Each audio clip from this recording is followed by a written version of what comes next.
Welcome to another volume of horror stories for sleep. I hope you enjoy this video and subscribe before falling asleep.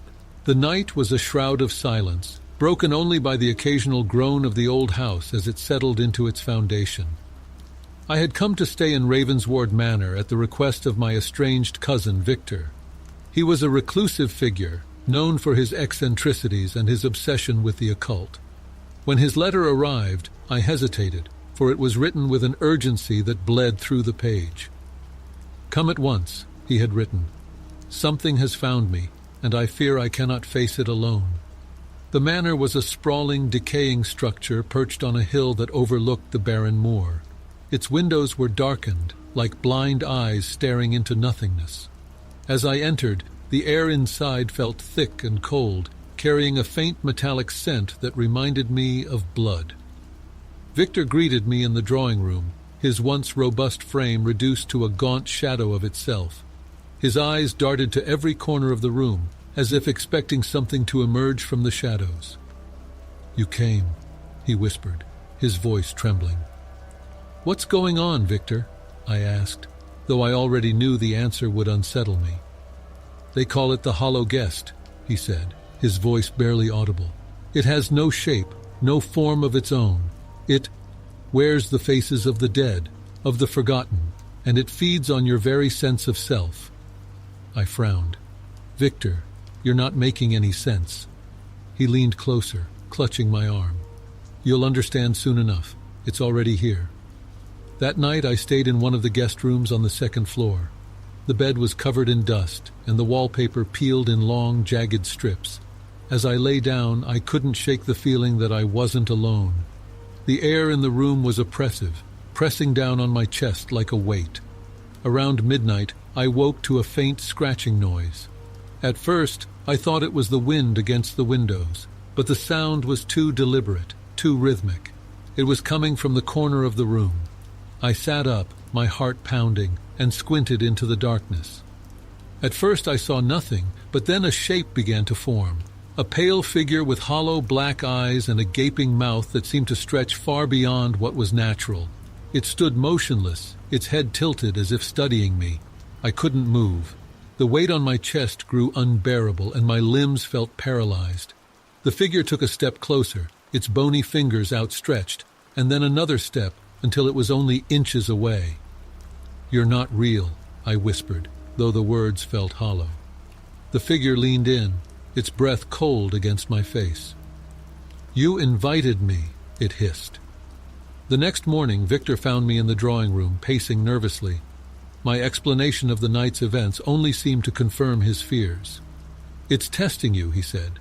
"It starts with whispers, with glimpses. Then it begins to invade your mind, your memories. It will make you doubt what's real until you don't know where you end and it begins." "Can't we just leave?" I asked. Victor shook his head. "The hollow guest doesn't live here. It lives in us. Wherever you go, it will follow."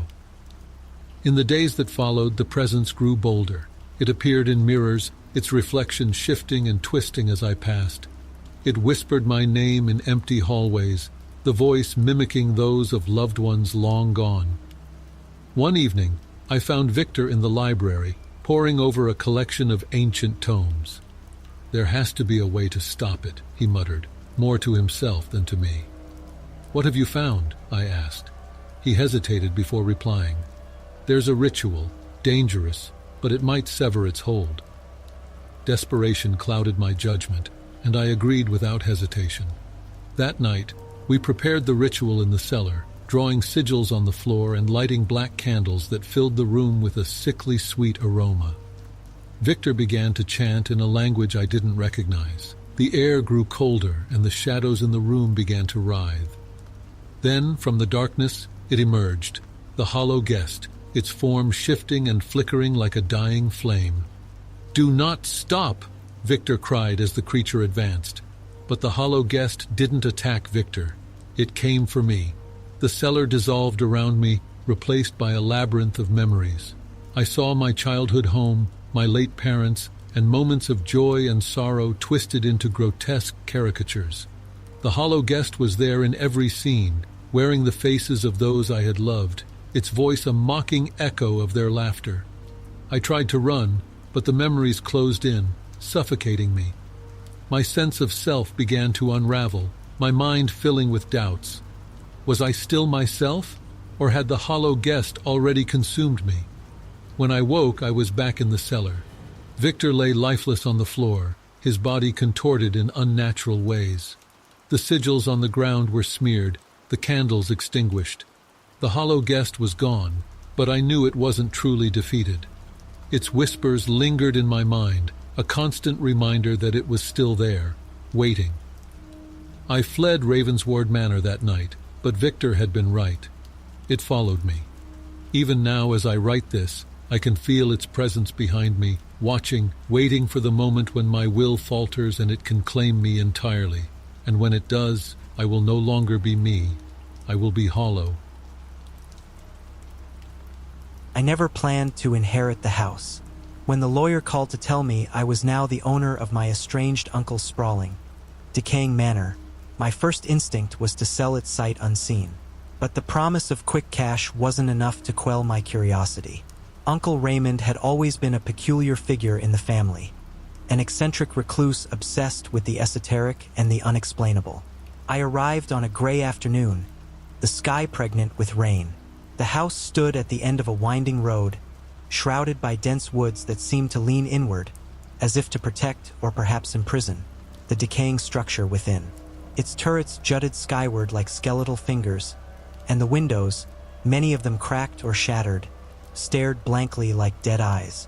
I hesitated at the wrought iron gate, its hinges groaning as I pushed it open.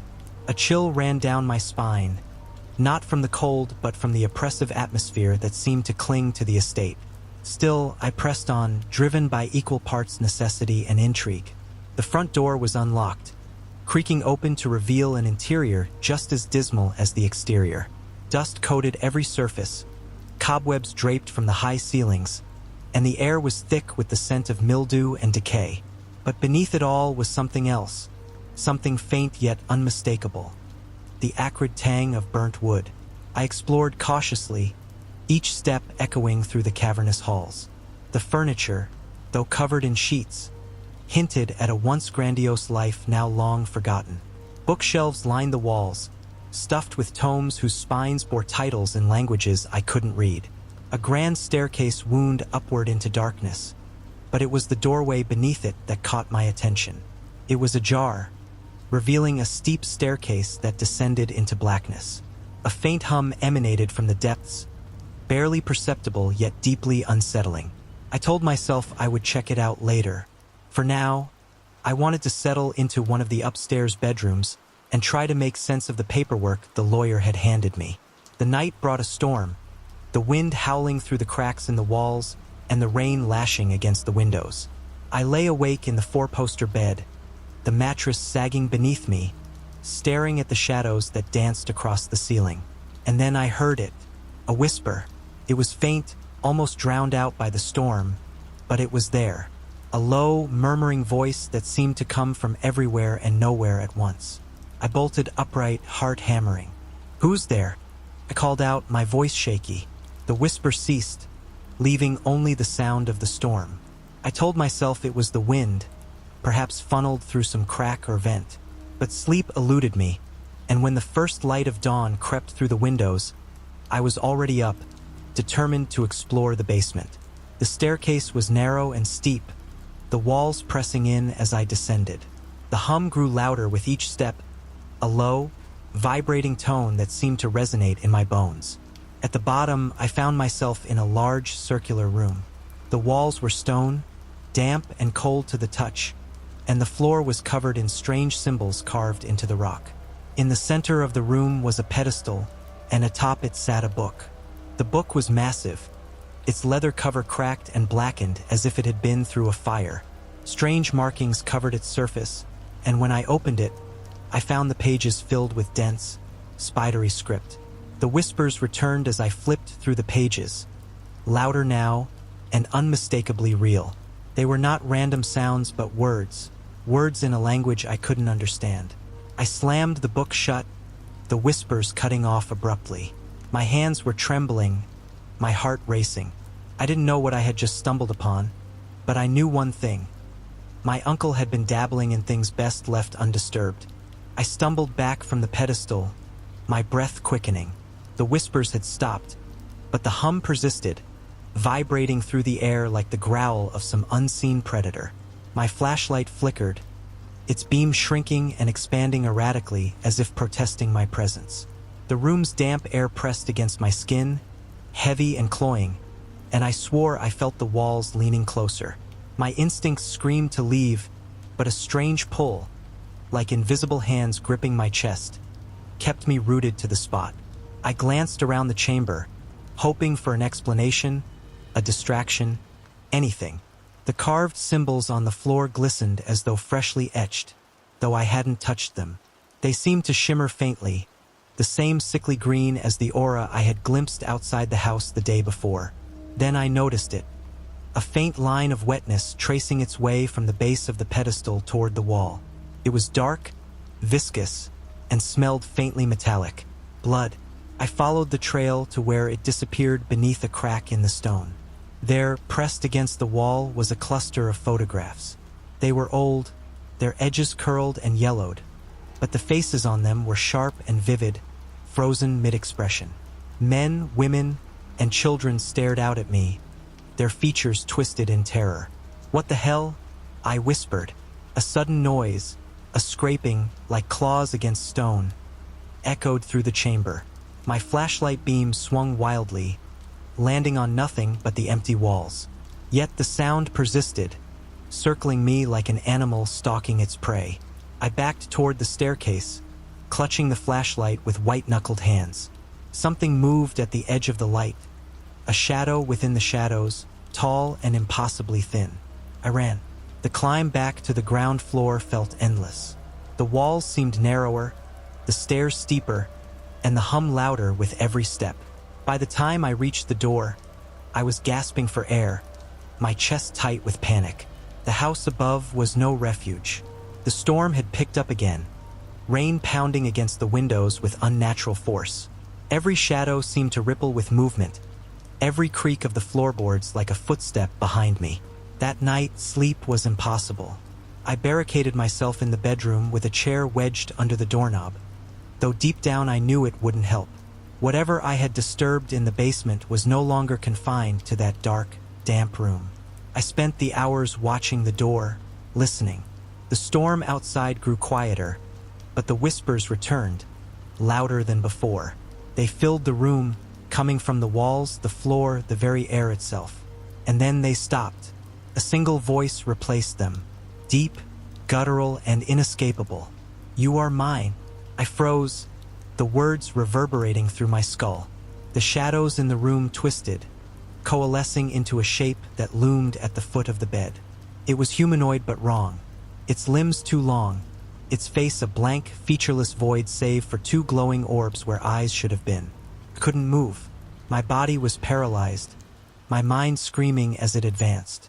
It reached for me, its fingers impossibly long and tipped with claws that glistened in the faint light. As its hand touched my chest, a burning pain erupted, searing through my ribcage. Images flashed in my mind. My uncle standing in the basement, his hands outstretched as the symbols on the floor glowed. A younger version of him being dragged into the dark by the same shadowy figure. And then, his final act, scrawling my name in blood on the pages of the book. I was his replacement. The burning sensation grew unbearable, spreading like molten fire through my chest. I gasped, choking on the thick, acrid air that seemed to pour from the figure before me. Its eyes, orbs of flickering light, bore into mine with an intensity that left me feeling exposed, like it could see every hidden corner of my mind. Suddenly, the pain stopped.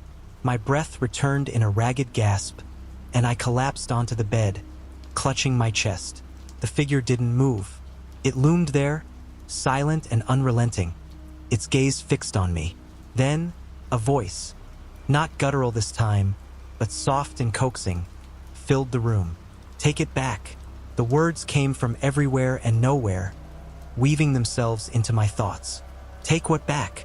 I rasped, my voice barely a whisper. The figure raised one hand, gesturing to the window. Through the rain-streaked glass, I saw the old house, its silhouette stark against the flashes of lightning. The basement door stood ajar, a faint green glow spilling out and staining the surrounding ground. "No," I said, shaking my head. "I'm not going back there." The figure tilted its head, as if amused, then stepped closer. Its clawed hand rose again, this time pointing directly at my chest. My breath hitched as I felt a strange pulsing beneath my ribcage, like something alive was trying to claw its way out.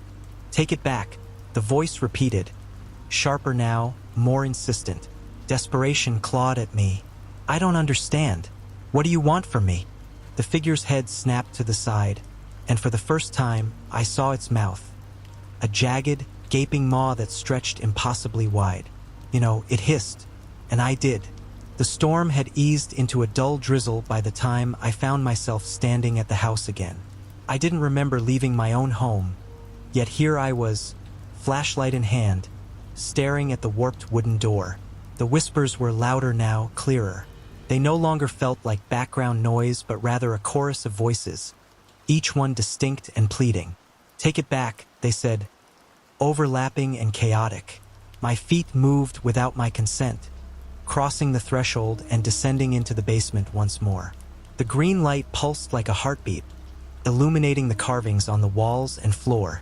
They seemed more intricate now, more alive, writhing with an unnatural energy. The pedestal stood at the center, the book still open. Its pages fluttered despite the still air, revealing more of those sinister symbols. I approached, my chest tight and my breathing shallow. As I reached for the book, the whispers crescendoed into a deafening roar. The light grew brighter, the room shaking as if the very foundation of the house was trying to tear itself apart. And then silence. I looked down to see the book in my hands, its weight far heavier than it should have been. The symbols on the pages glowed faintly, and I realized I could read them now. They were no longer incomprehensible shapes, but words that told a story of summoning, sacrifice, and servitude. A sharp, cold laugh echoed in the chamber. I turned, and there it was, the figure, no longer a shadow but fully formed. Its body was covered in black, glistening scales, and its glowing eyes burned with cruel delight. "You are mine," it said again, its voice layered with countless others. The book began to burn in my hands, the heat searing my palms. I tried to drop it, but my fingers wouldn't obey. Instead, the flames spread, climbing up my arms and filling my vision with blinding light. When I awoke, the house was gone. I stood in an empty field, the morning sun weak and gray against the horizon. My hands were bare, unmarked, yet I could feel the weight of the book still. In the distance, I saw the figure watching me. It didn't move, but its presence was suffocating, a reminder of the bond that had been forged. And as I walked away, the whispers began again, soft and relentless, reminding me that this was far from over. Once more, a shadowy tale emerges, a narrative steeped in dread and the unknown. Let us embark where light falters and terror reigns. The Room of Whispers. It was a modest inheritance, the sort one doesn't think twice about accepting. A letter from a distant relative, a great-aunt I had never met, had arrived with news of her passing and a bequest, a single room in an old boarding house, the kind that had long fallen out of fashion. The room was described in peculiar terms. "Sealed for years," the letter said, "and best left undisturbed." But curiosity is a beast of its own, and I was young enough to indulge it without restraint. The boarding house, perched on the outskirts of an unnamed town, was as unremarkable as its faded wooden sign. The landlord, a wiry man with eyes too sharp for his weary face, handed me the key without ceremony. "It's on the 3rd floor," he said, his tone clipped. "Far end of the hall, and if you're smart, you'll keep that door shut." The hallway was narrow, the walls lined with peeling wallpaper whose faded roses seemed to wilt before my eyes. At the end, I found the door, a plain wooden thing with a tarnished brass knob. The key turned with an unsettling smoothness, and the door swung open to reveal a room frozen in time. Dust hung in the air like a shroud, and the furnishings, an iron bed, a wooden wardrobe, and a writing desk, seemed untouched by modernity. But what struck me most was the silence, not the comforting quiet of an empty room, but a silence so profound it pressed against my ears, making me feel as though I had stepped into another realm. There was something else. The walls were bare save for one thing: a single mirror, tall and narrow, with a frame of dark wood carved into shapes I couldn't quite decipher. It leaned against the far wall, its surface dull, as though reluctant to reflect. I resolved to stay the night, to claim the room as my own despite the landlord's cryptic warning. As I lay on the bed, the silence deepened, becoming a living thing. I could hear no creak of the floorboards, no rustle of the wind, only the faint sound of my own breathing. And then a whisper. At first I thought it was my imagination, a trick of my tired mind. But it grew louder, more distinct, a susurration of voices just beyond comprehension, rising and falling in a rhythm that set my teeth on edge. I sat up, my gaze drawn to the mirror. Its surface had changed. It no longer reflected the room, but showed instead a dark expanse, infinite and empty. And within that void, shapes moved, shadows without form, writhing and shifting as though desperate to escape. The whispers grew clearer. They spoke in fragments, disjointed phrases that seemed to claw at my mind. "Let us in. We've waited so long. You belong to us." I should have fled then, but something held me, a compulsion I couldn't name. I approached the mirror, my hand trembling as I reached out. The surface was cold, colder than ice, and it seemed to ripple beneath my touch. The whispers became a chorus, a cacophony of pleas and commands. My reflection disappeared entirely, replaced by a single figure, a woman, pale and emaciated, her eyes sunken and lifeless. "You've come," she said, her voice a hollow echo. "You must finish what was begun." I stumbled back, but the mirror's pull was relentless. The room itself seemed to shift, the walls bending inward, the air growing thick and heavy. The furniture warped, and the bed became a twisted mass of iron and wood, as though the room itself was alive. I tried to leave, but the door wouldn't budge. The whispers were inside me now, clawing at my thoughts, filling my head with images of despair and madness. The woman in the mirror reached out, her hand pressing against the glass as though it were a thin membrane. And then she stepped through. Her movements were unnatural, her limbs jerking like a marionette. She spoke no words, but her gaze was enough to freeze my blood. Her hand reached for me, and as her fingers brushed my skin, I felt a cold unlike anything I'd known, a cold that seeped into my very soul. I don't know how I escaped. Perhaps the mirror released me, or perhaps it tired of my resistance. I awoke on the floor of the hallway, the door to the room shut tight. The landlord found me the next morning. He said nothing as he helped me to my feet, but his expression spoke volumes. "I told you to keep it shut," he said, his voice heavy with resignation. I left the boarding house that day, leaving the key behind, but the whispers followed me. In every shadow, in every mirror, I see the woman's face, her hollow eyes a reminder of what I left behind. I know now that the room was not a gift, but a trap, and though I escaped, a part of me remains within its walls, waiting for the next unwitting soul to take my place. The night fell heavy on St. Agatha's Hospital, draped in a veil of fog that seemed to curl and twist like something alive. Inside, the fluorescent lights flickered, casting erratic shadows that made the corridors appear twisted, as if the building itself were holding its breath. Nurse Eleanor Langford walked down the hallway, the thin heels of her shoes clicking in time with the steady beat of her heart.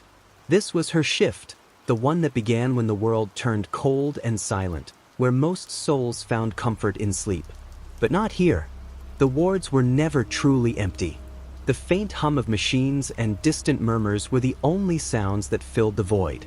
Yet tonight, there was a wrongness to it, a tightness in the air that made her throat close up. Eleanor had worked at St. Agatha's for years, long enough to know the routine, the odd hours, and the haunting stories whispered among the staff. tales of unexplained movements, shadows slipping past corners, and patients who spoke of figures in the night, figures with eyes that glistened like wet stones. She had scoffed at those stories once, but now, with each passing hour, the stories felt less like rumors and more like warnings. She passed room 311, its door ajar, the faint crack of light seeping out, casting narrow slivers across the floor. A low moan echoed inside, distant but unmistakable. Eleanor hesitated, breath caught in her chest. It was a sound she had come to know well, the pained, almost pleading voice of Mr. Whitaker. The man had been a patient for over a month now, suffering from a condition no doctor dared name. His pale, cracked lips whispered secrets too horrifying to share, and every night he would beg to be let out, to be freed from something that gripped him tighter than any disease.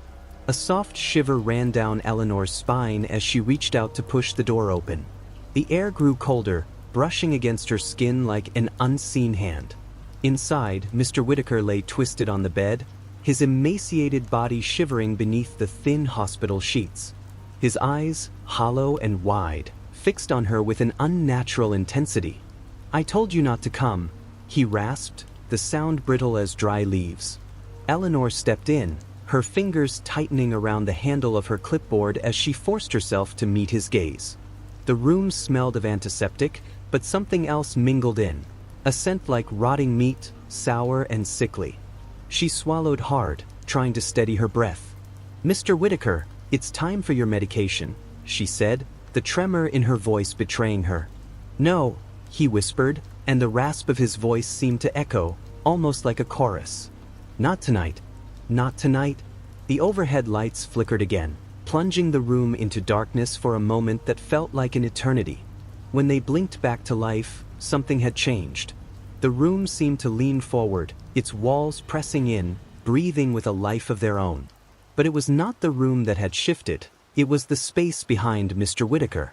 He turned his head slowly, a grotesque sound like cracking bone following the motion.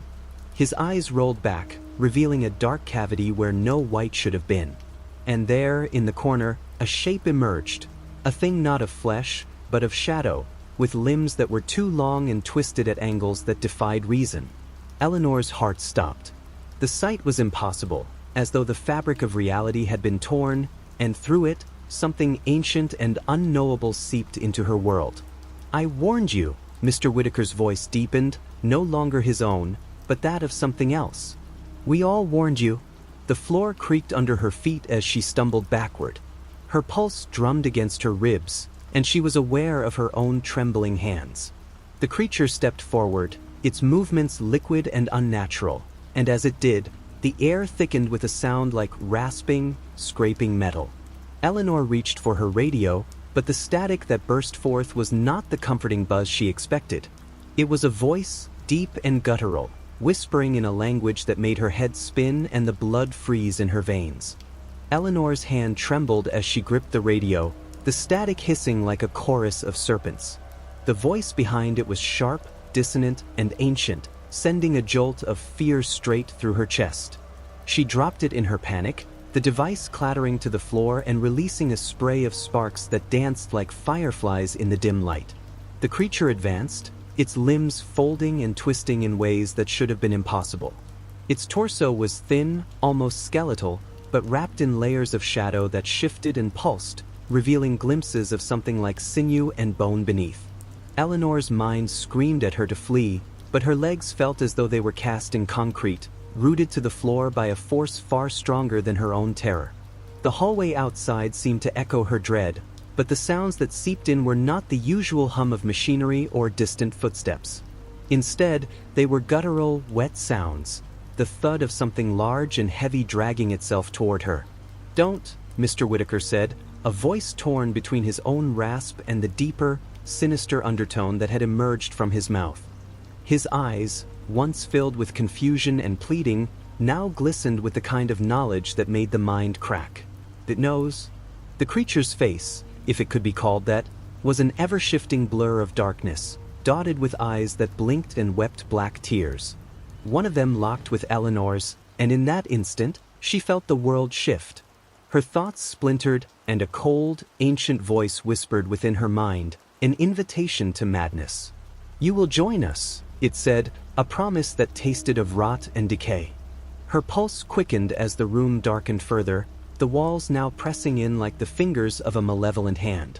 The air was rank with a tang of something metallic, and her vision blurred with a surreal, crimson haze. Eleanor could feel the thin membrane between sanity and insanity straining, as if it were about to snap. "No," she whispered, but the sound was drowned out by the echoing shriek of the creature.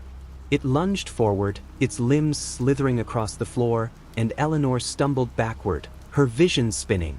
A sudden thud rattled the room as a figure appeared in the doorway.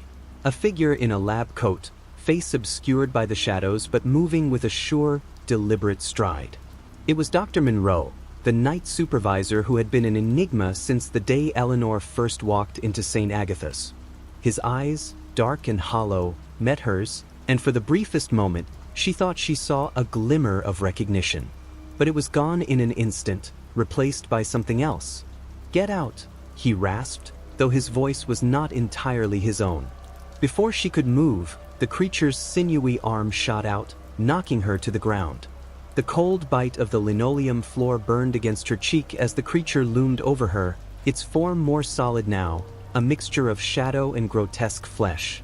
The foul stench was suffocating, and Eleanor could taste the sourness on her tongue as she tried to scream, but her voice was choked off by terror. Dr. Monroe moved forward, but he was no longer himself. His eyes, wide and glazed, held the dark, unknowable depth of a mind broken by something far worse than death. His mouth opened, but instead of words, a guttural growl escaped him, and from the depths of his throat came a shadow that reached out to Eleanor, tendrils writhing like hungry serpents. Eleanor's vision dimmed as her head spun, and the shadow coiled around her, cold and seeping into her very bones. The creature's eyes met hers again, and in that moment, she felt the boundaries of her sanity dissolve, replaced by a terror so profound, it became a part of her. The creature's whisper pierced her consciousness, each word like a shard of ice in her soul. "You cannot run from what you are." The world around Eleanor seemed to tilt, the walls of room 311 warping and folding in on themselves as though they were made of paper. The shadow that had erupted from Dr. Monroe's throat slithered over her, its edges writhing like hungry worms. It reached for her neck, tightening around it with a cold, constricting force. Her vision tunneled, and she clawed at the air, fighting for breath as her hands scraped against the icy, slick surface of the creature. Through the growing haze, she heard Mr. Whitaker's voice again, softer now, almost gentle. "It's too late," he said, but it was the voice of someone who had already surrendered, a voice that spoke of acceptance and despair. "We're already part of it." The shadow pulsed, taking on a darker, deeper hue. In its depths, Eleanor could see glimpses of things that were not meant to be seen, eyes like black holes, mouths agape in silent agony, limbs twisted in grotesque, unholy contortions. They reached out for her, calling her name in a cacophony of whispers that made her ears ring. Her heartbeat pounded in her chest, a deafening thrum that threatened to crush her ribcage. She kicked and screamed, but the shadow held her fast, drawing her deeper into its grasp. The room seemed to fold in on itself with each beat, the fluorescent lights flickering wildly, as if struggling to stay alive in the growing dark. The stench of rot and decay was suffocating, but now there was something else, a deep, sickly sweetness that made her stomach turn. It was the smell of something old, something that had been buried and left to fester in the damp earth for centuries. And yet, it was alive, moving with a rhythm that pulsed like a heartbeat. Dr. Monroe's body stood rigid, eyes blank and unmoving, as though he were being controlled from within. A thin line of black liquid dripped from his mouth, pooling at his feet and spreading outward in concentric circles. The shadow that had spilled from him seemed to resonate with that liquid, drawing strength from it as if it were a lifeblood. The voice in Eleanor's mind grew louder, gnawing at her consciousness with words that defied human understanding. They were ancient, echoing in a language lost to time, filled with a weight that pressed against her sanity like a vice. She could feel the chill of it seeping through her veins, turning her blood to ice, making her limbs feel like lead. "I'm not ready," she whispered, the words slipping through her lips like a prayer, an invocation of denial. "Not ready," came a voice from somewhere near, but it wasn't Mr. Whitaker. It was a sound like the screech of metal on metal, and when Eleanor turned her head, she saw the shadow twisting into a face, an amalgamation of every human expression twisted in agony and fear. The eyes were black and deep, and in them, she saw herself, caught and trapped like an insect in amber. "You were never meant to be," the voice rasped, and it was as if the creature had spoken the truth of all existence, a revelation that cracked her mind wide open. The walls groaned, the floor shivered, and she felt herself being pulled forward, pulled into that impossible living mass. The shadow was everywhere now, draped across the floor and climbing up her legs, cold and clammy. She was being swallowed by it, devoured by its strange, hungry embrace. The fingers that clawed at her were not her own, but something else, reaching, grasping, trying to pull her into the depths. The heartbeat in her chest slowed to a heavy, sluggish beat, as if it too was being devoured by the darkness. Eleanor gasped for breath, but no air came. Her vision blurred, the last thing she saw being the glistening, black eyes of the creature and the broken, pleading face of Mr. Whitaker. Eleanor's vision grew dim, the edges of her sight darkening into a thick, impenetrable shadow. Her body, once capable of movement and defiance, now felt as though it had been carved from stone, cold and lifeless. The pulse of the creature thrummed around her, a grotesque symphony that echoed the beating of her own heart, a heartbeat that was now erratic, desperate. The room had become a cavern of endless night, where time ceased to exist and the weight of silence pressed down with the force of a mountain. A low, guttural hiss erupted from the shadow, reverberating through her very bones. It was the sound of an ancient thing, something that had slumbered beneath the earth for eons, waiting for a crack to open and let it loose. Eleanor's breath caught in her throat, an iron grip of terror squeezing her from the inside out. She felt her sanity unraveling, thread by thread, as the creature's presence invaded every inch of her mind, every crevice of her soul. From within the writhing mass, a single tendril broke free, slick with black bile, and reached for her face. It was thin, sinuous, and impossibly fast, coiling around her jaw and pulling her toward the source of that unearthly, droning hum. Eleanor's scream echoed, thin and brittle, against the walls of the suffocating darkness.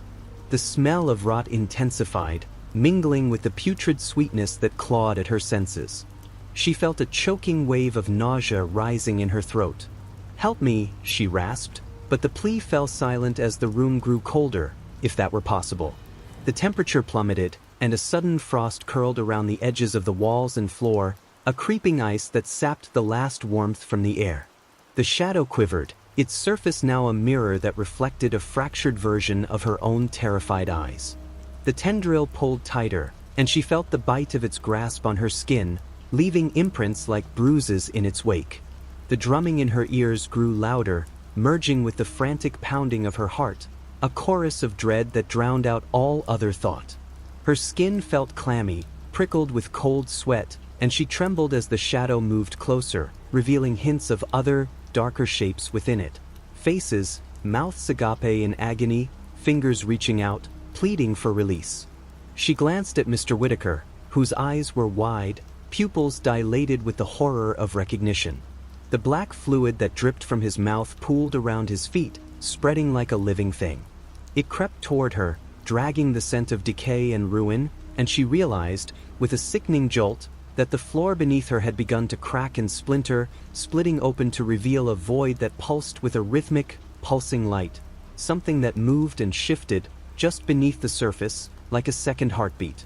"No, no, no," Eleanor whispered, her voice a broken chant that did nothing to soothe the panic clawing at her throat.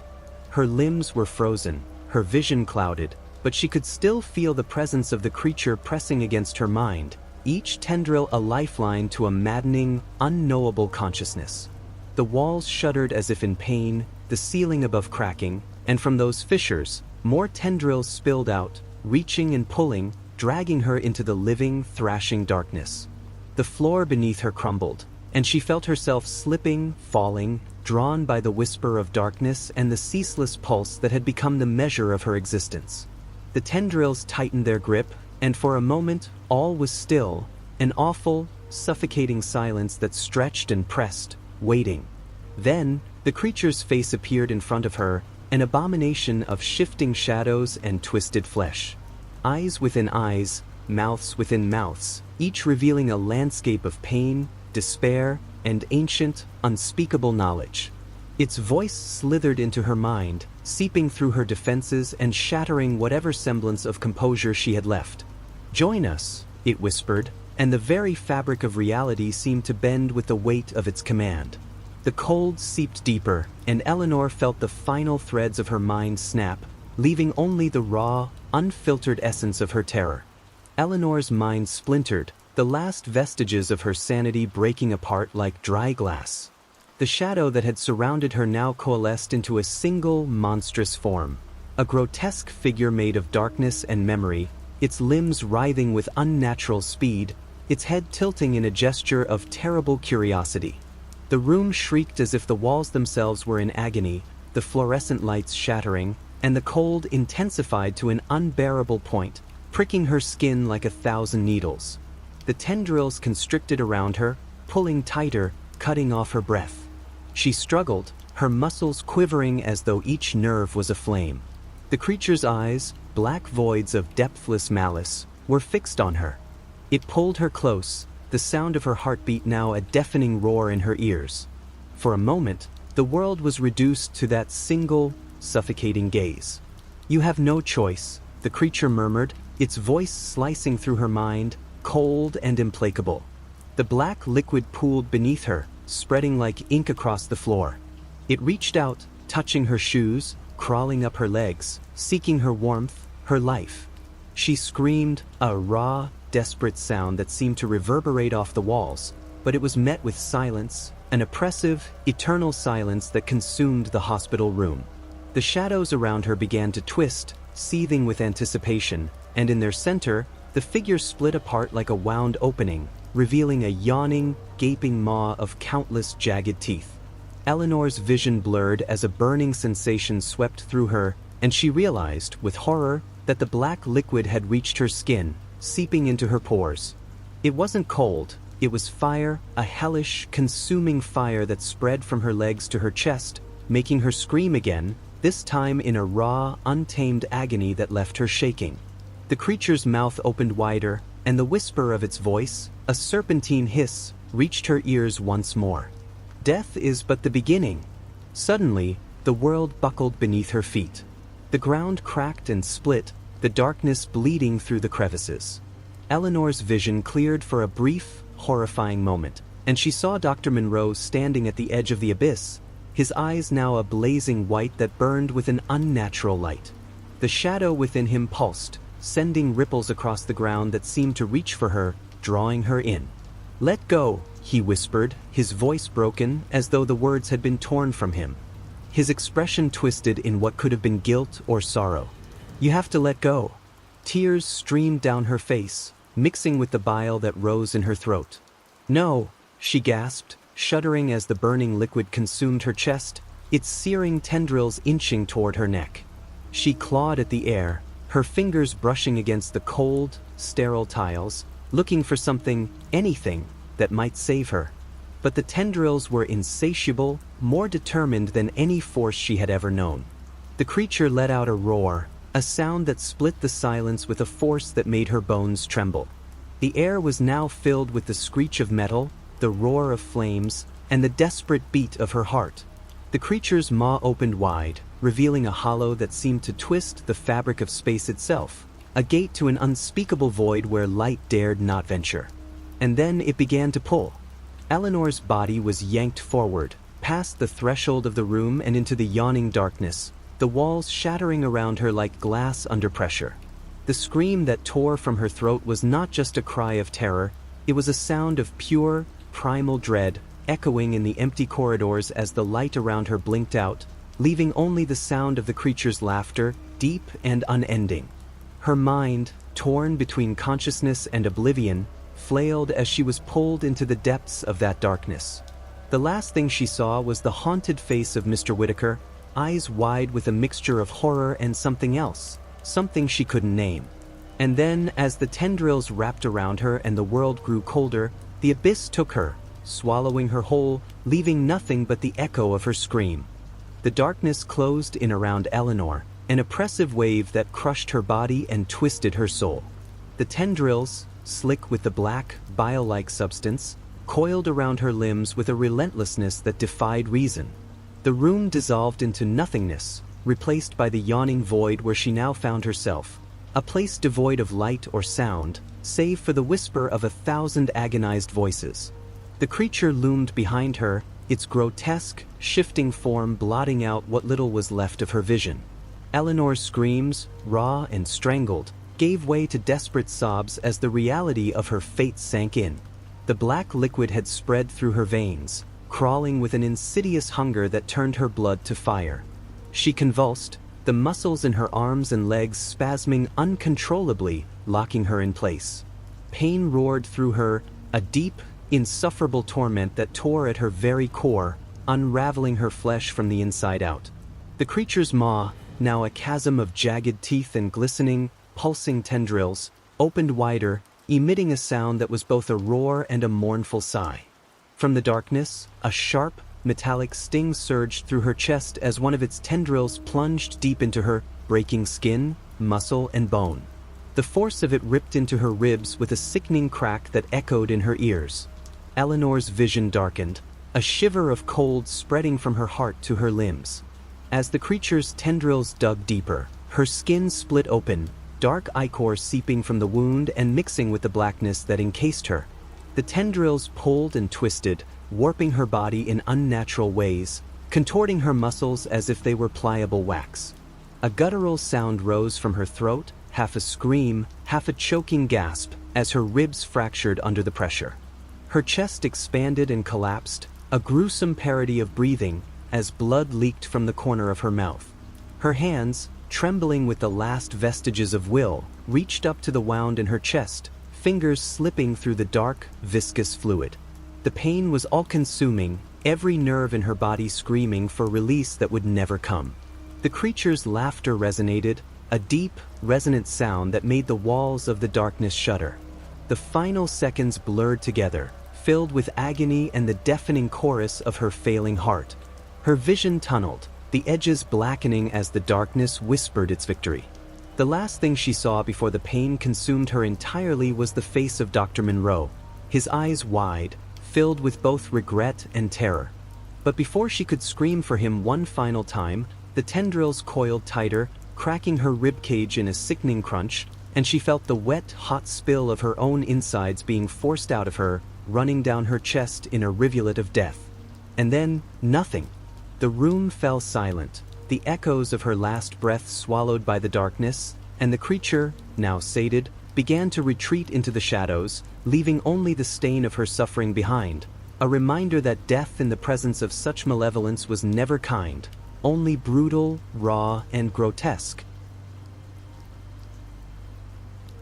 As one story fades into the abyss, another emerges from the shadows, waiting to ensnare you in its chilling embrace. The Murmuring Depths. The town of Hollowmere had a secret. It wasn't one that they whispered about in the market square or shared over flickering candlelight in their homes. No, this secret was buried deep, beneath the cracked cobblestones of the streets and the weathered walls of their houses. It pulsed and writhed in the silence, waiting for someone to listen. I first arrived in Hollowmere on a cold autumn evening, lured by tales of its peculiar history. As a folklorist, I sought the hidden truths behind legends, and Hollowmere was said to be a place where the line between myth and reality blurred. The townsfolk were peculiar, distant yet watchful. Their eyes seemed to weigh me, to measure my worth, as if deciding whether I was fit to stay. The innkeeper, a wiry man named Lyle, greeted me with a nod. His gray eyes darted toward the shadows as he handed me a tarnished brass key. "Room at the end of the hall," he muttered. "And if you hear anything, don't listen too closely." I frowned. "Hear what?" He didn't answer, simply turned and busied himself with a pile of firewood. The first night passed uneventfully. My room was sparse but warm, the fire crackling softly as I drifted into an uneasy sleep. But as dawn approached, I woke to a sound, a faint rhythmic murmur, as though a dozen voices were whispering in unison. I sat up, straining to locate its source, but the sound seemed to come from everywhere and nowhere all at once. It wasn't words, not exactly, but it carried an insidious cadence that wormed its way into my thoughts. The next morning I questioned Lyle. His face darkened and he shook his head. "Best not to dwell on it," he said.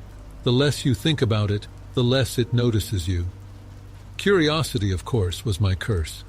Over the following days I began to explore the town. Hollowmere's streets twisted unnaturally, leading me in circles, and its buildings leaned at odd angles, casting long, jagged shadows. The townsfolk avoided me now, their once furtive glances replaced by outright avoidance. The murmuring grew louder each night. It ebbed and flowed like the tide, its rhythm aligning with the beat of my heart. Sleep became elusive and my thoughts grew tangled. I began to see shapes in the darkness, figures that flickered at the edges of my vision but vanished when I turned. One night, as the murmurs reached a fever pitch, I decided to follow them. Armed with a lantern, I crept through the town's deserted streets, guided by the sound.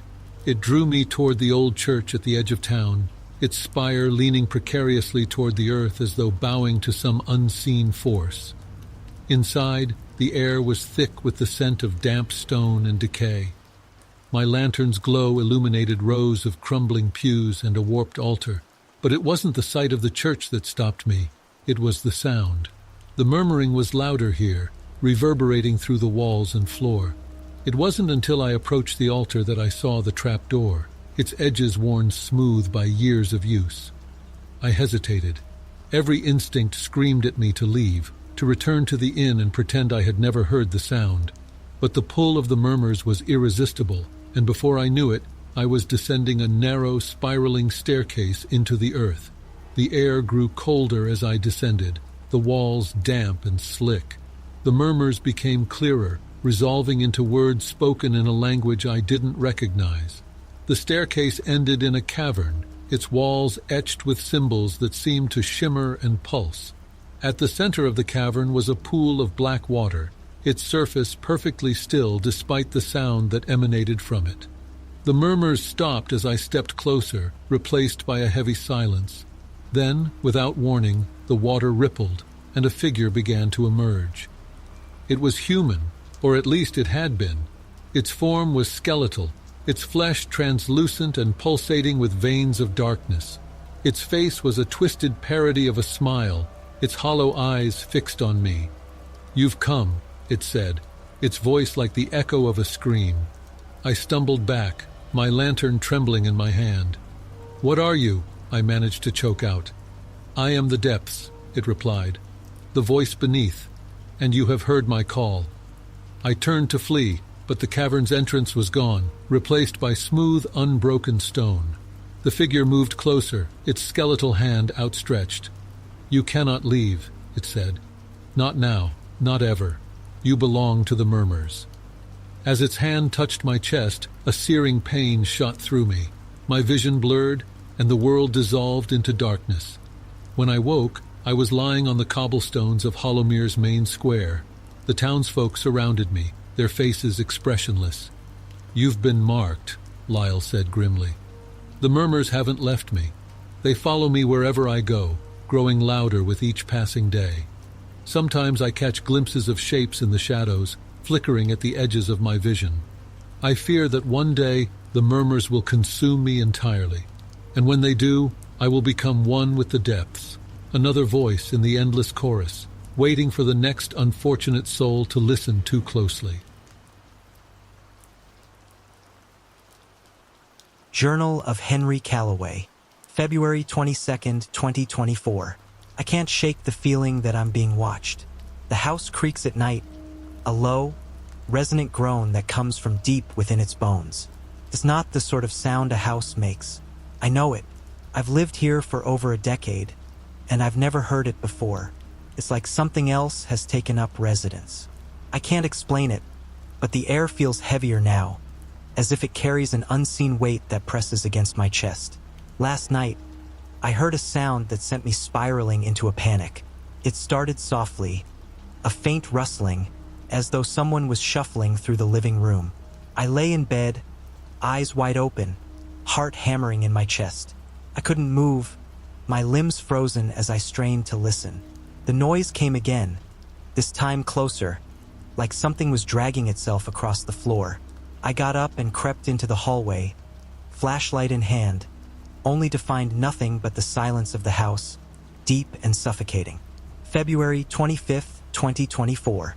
Sleep eludes me, slipping through my fingers like grains of sand. I started recording everything on my phone, every creak, every shuffle. I need proof, something to hold on to when doubt begins to gnaw at my sanity.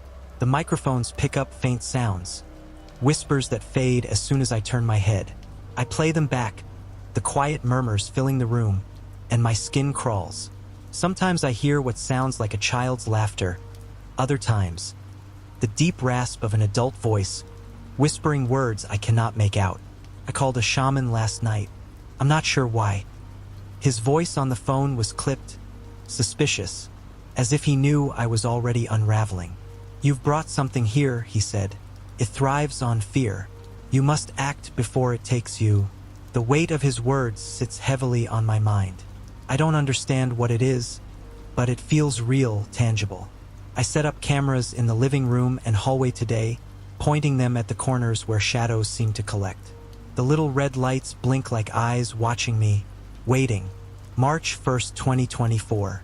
I spend the day watching the camera feeds on my laptop, squinting at the grainy footage, looking for movement, looking for anything. My hands are always shaking now, and it's hard to keep the tremble out of my voice when I speak. I think I see shadows darting at the edge of the frame, but when I pause the video and lean in, there's nothing there. Just the dark, empty hallway and the quiet hum of the camera. The sounds have become louder. Last night, I heard what sounded like a dragging footstep just outside my bedroom door. It was slow, deliberate, and I couldn't move as the air seemed to freeze around me. When I mustered the courage to look, I found nothing but the empty hallway, bathed in the flickering light from the camera. But the silence that followed was worse, an emptiness that pressed against my ears. I've started talking to the shadows now, as if they might reply. I know it's madness, but it's the only way I can convince myself that I'm still in control. March 4th, 2024. Today, I set up more cameras and microphones. I placed one in the attic, though I fear what I might find there. The house feels alive, like it's shifting when I'm not looking. I can't tell if I'm seeing things or if my mind is finally breaking under the strain. There was a moment this afternoon when I was sure I saw a figure in the hallway, standing just out of the reach of the camera's light. It was tall, its limbs bent in a way that was almost human but not quite. It moved, and the feed flickered, the screen tearing like paper. My heart slammed against my ribs, and I shut my eyes for a moment, afraid to look back. When I did, the figure was gone, but the air felt colder, as though someone had walked through it. I called the shaman again, my voice cracking as I asked him for help. He came with a dark, worried expression, muttering under his breath. He walked through the house, stopping by each camera as though expecting them to turn on him.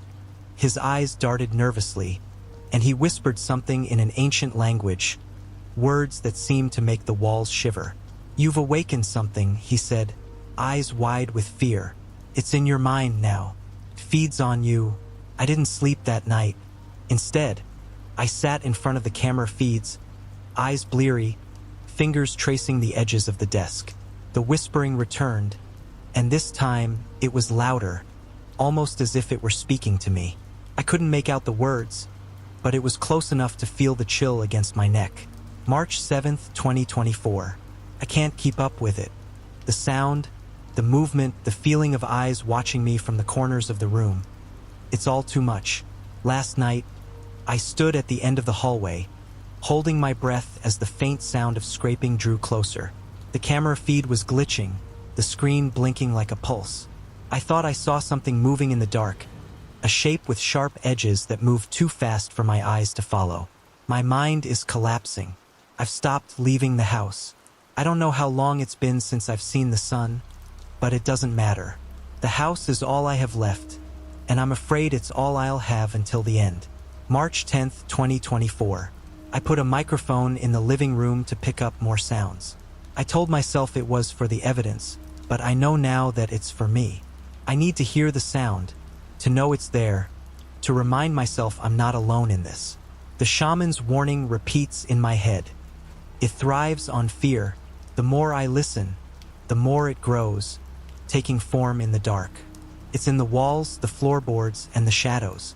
When I close my eyes, I can feel it moving just out of reach, fingers brushing against my skin, pulling me back into the darkness. March 14th, 2024. There's a sound now that I can't explain. A low thud that comes in sets of 3, like footsteps, deliberate and slow. It's as if whatever is here is pacing, watching, waiting for me to move. I record everything, the sounds, the glimpses of shadows, the way the camera feed goes black for a second as though it's blinking. Last night, I walked to the attic, my mind a fog of fear and exhaustion. The door creaked as I opened it, the darkness inside swallowing the light of my flashlight. And then I heard it, a wet, snuffling sound, close and almost familiar. My breath caught as I took a step forward. The air was heavy with the scent of damp earth and something else, something that made my skin crawl. I raised the flashlight, heart pounding, to find nothing. The beam flickered as I strained to see into the pitch-black attic, the corners of my vision dancing with shadows that shifted and swayed. The silence was suffocating, broken only by the thud of my heartbeat in my ears. I took a step further into the darkness, my pulse quickening with every movement. But then it came, soft at first, almost imperceptible. A rustling sound, like something brushing against the old, wooden beams. My hands trembled, the flashlight slipping slightly before I tightened my grip. I was breathing too fast, too loud, my chest heaving as if I were on the edge of an abyss. "Hello," I whispered, the sound small and pathetic in the dark. The rustling stopped, replaced by an eerie stillness. I waited, straining to hear anything that would prove I wasn't losing my mind. The seconds stretched into minutes, the air tightening around me, cold and sharp as a blade. Then, from somewhere behind me, there was a loud crack, a sound like a branch snapping under the weight of something heavy. I spun around, my flashlight illuminating the attic in frantic sweeps. Nothing, just the silence, now heavy with a malicious intent. I stumbled backward, tripping over an old trunk and sprawling onto the dusty floor. A guttural growl, low and rough, rose from the shadows behind me. My throat went dry as I felt eyes fix on me, piercing through the darkness. My body refused to move, paralyzed by the realization that whatever was in this house had cornered me. I managed to turn and push myself up, crawling toward the attic door as the growl turned into a series of sharp, wet snuffles. I glanced back one last time, and in that instant, I saw it. A shape moving in the dark, the eyes catching the faint light in a glimmer of feral hunger. I didn't dare take another step. The door felt miles away, my limbs too weak to respond. The whispers, the dragging footsteps, the glances at the cameras. All of it had led me here, to the edge of a madness that threatened to consume me. The growl came again, but closer, and I knew I had only moments before whatever haunted this house tore through the space between us. March 18th, 2024. I don't know how long I've been trapped in this cycle of terror. The days bleed into each other, marked only by the muted glow of my laptop screen and the scattered pages of my journal. The noise has escalated, becoming a cacophony of shuffles, dragging footsteps, and the bone-deep feeling of being watched. I've stopped trying to sleep. It only makes the whispers stronger, the shadows bolder. Today, I dared to remove the blanket from the attic door and peeked inside, half expecting to find nothing but the dust and memories of a forgotten space. Instead, I found the trap door open, swaying as if disturbed, and beneath it, a long, dark void. The growling was there, deep and low, more animalistic than before. My pulse quickened, and I backed away, my mind splintering under the weight of the unknown. I set up another camera, a new angle that showed the entire hallway leading to the attic. If I was going to be trapped, I wanted to see it coming. But it was the sound from the hallway that drew me forward. A soft patter of feet, rapid and uneven, like something sprinting just out of view. I watched the footage, eyes widening as I saw the shadows move, bending and snapping in impossible ways as something skittered past. It paused just long enough to be caught on the camera. Something with ragged limbs and a body that seemed to melt into the darkness. It didn't have a face, but I felt it watching me, a hungry stare that clawed at my sanity. I knew then, with absolute certainty, that the house would not let me leave. March 22nd, 2024. The shaman's words echoed in my mind. It thrives on fear. I have given it what it wants, haven't I? I don't know if I have the strength to fight anymore. The footsteps are now in the rooms below me, racing through the walls as if taunting me, daring me to move. I wonder if it's been here all along, hidden in the crevices, only now revealing itself as it takes me apart piece by piece. I reached out, grabbing a knife from the kitchen counter and pressed it against my palm, the sharp edge biting into my skin. My own blood welled up, hot and bright, a reminder that I am still alive, still here. It should have been enough to ground me, but the laughter that followed, the sound of a child's mirth coming from the dark, drove me further over the edge. It wasn't enough. March 25th, 2024. I think I'm losing my mind. The whispers are clearer now, forming words that come from the other side of reason, speaking in a language I've never heard but somehow understand. They tell me to follow the sound, to surrender to what waits in the shadows. The cameras now show something moving, darting between frames so quickly that I can barely catch a glimpse. And then, in a moment of silence so profound it hurt, I heard a knock. Soft, hesitant, almost polite, came from the front door. I don't know how long I sat there, staring at it, the final barrier between me and whatever lay on the other side. But I knew that I would have to open it, that my mind could not take this any longer. The last entry on my journal was hurried, my handwriting a wild scrawl that mirrored the madness gripping me. It's here. I have to open the door. The air in the room felt charged, almost electric, as if the very atoms were vibrating in anticipation. My hands trembled as I pushed myself up from the chair, each step toward the door a battle against the mounting terror that clawed at my chest. I had placed the cameras, the microphones, the protective charms, everything I could think of to ward off whatever malevolent force had taken residence in my home. But none of it had worked. The whispers, the shadows, the cold breath that caressed the back of my neck in the night, it had only gotten worse. The knock came again, a little louder, a little more insistent.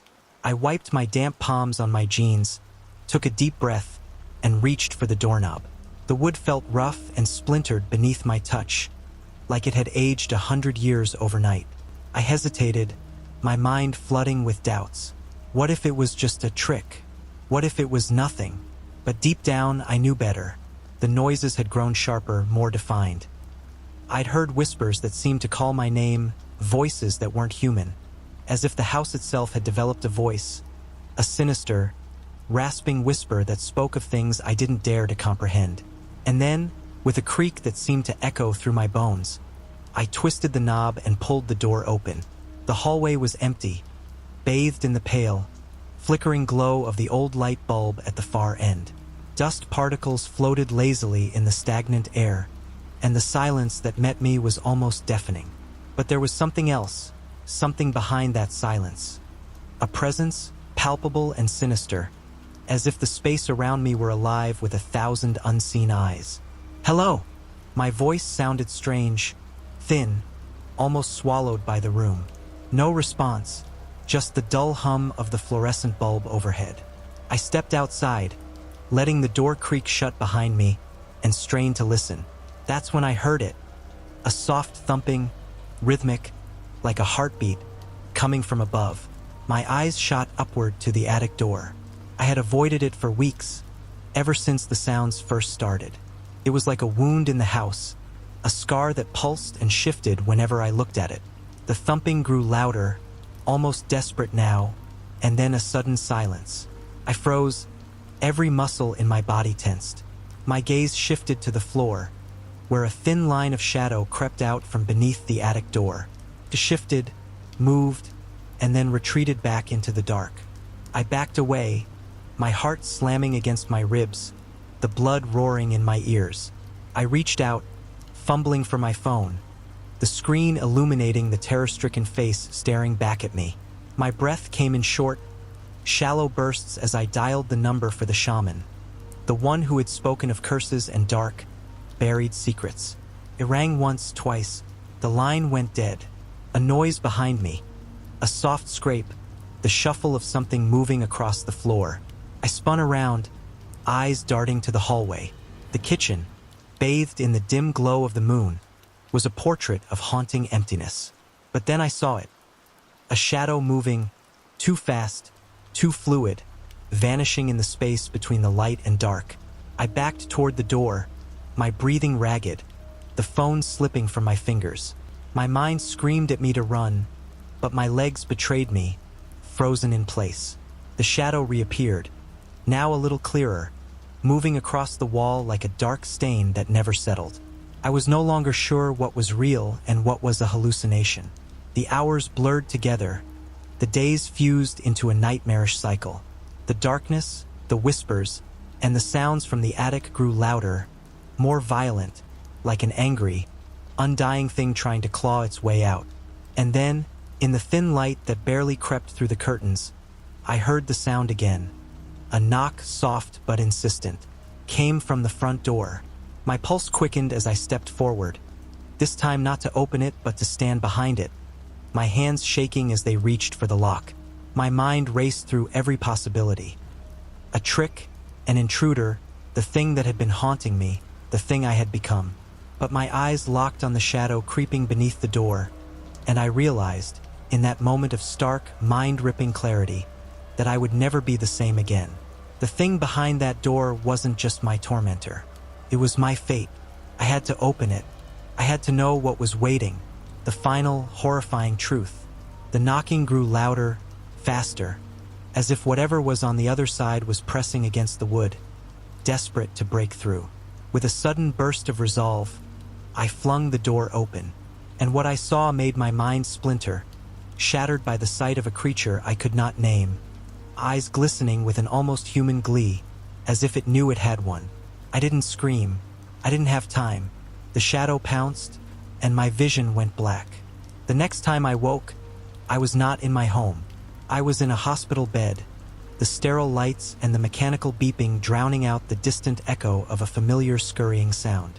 The morning light was dim, filtered through the pale curtains drawn over the window. The walls of the hospital room were painted a sterile white, so bright they seemed to hum with a disquieting sense of artificiality. I could feel the dull ache in my head, the sharp sting of dried blood crusted near my temple. I reached up instinctively, feeling the jagged edges of a gash that had yet to heal. A nurse walked in, her expression a mask of practiced calm, eyes darting away from mine as she checked the 4 drip hanging by my bed. I wanted to speak, to tell her about the thing, to scream that it had followed me here, but my voice cracked, the words tangled and lost in the dryness of my throat. "Rest," she said, her tone a soft command. "You need to regain your strength," but I couldn't rest. I couldn't shake the feeling that I was still being watched, that something lurked just beyond the walls of this sterile prison.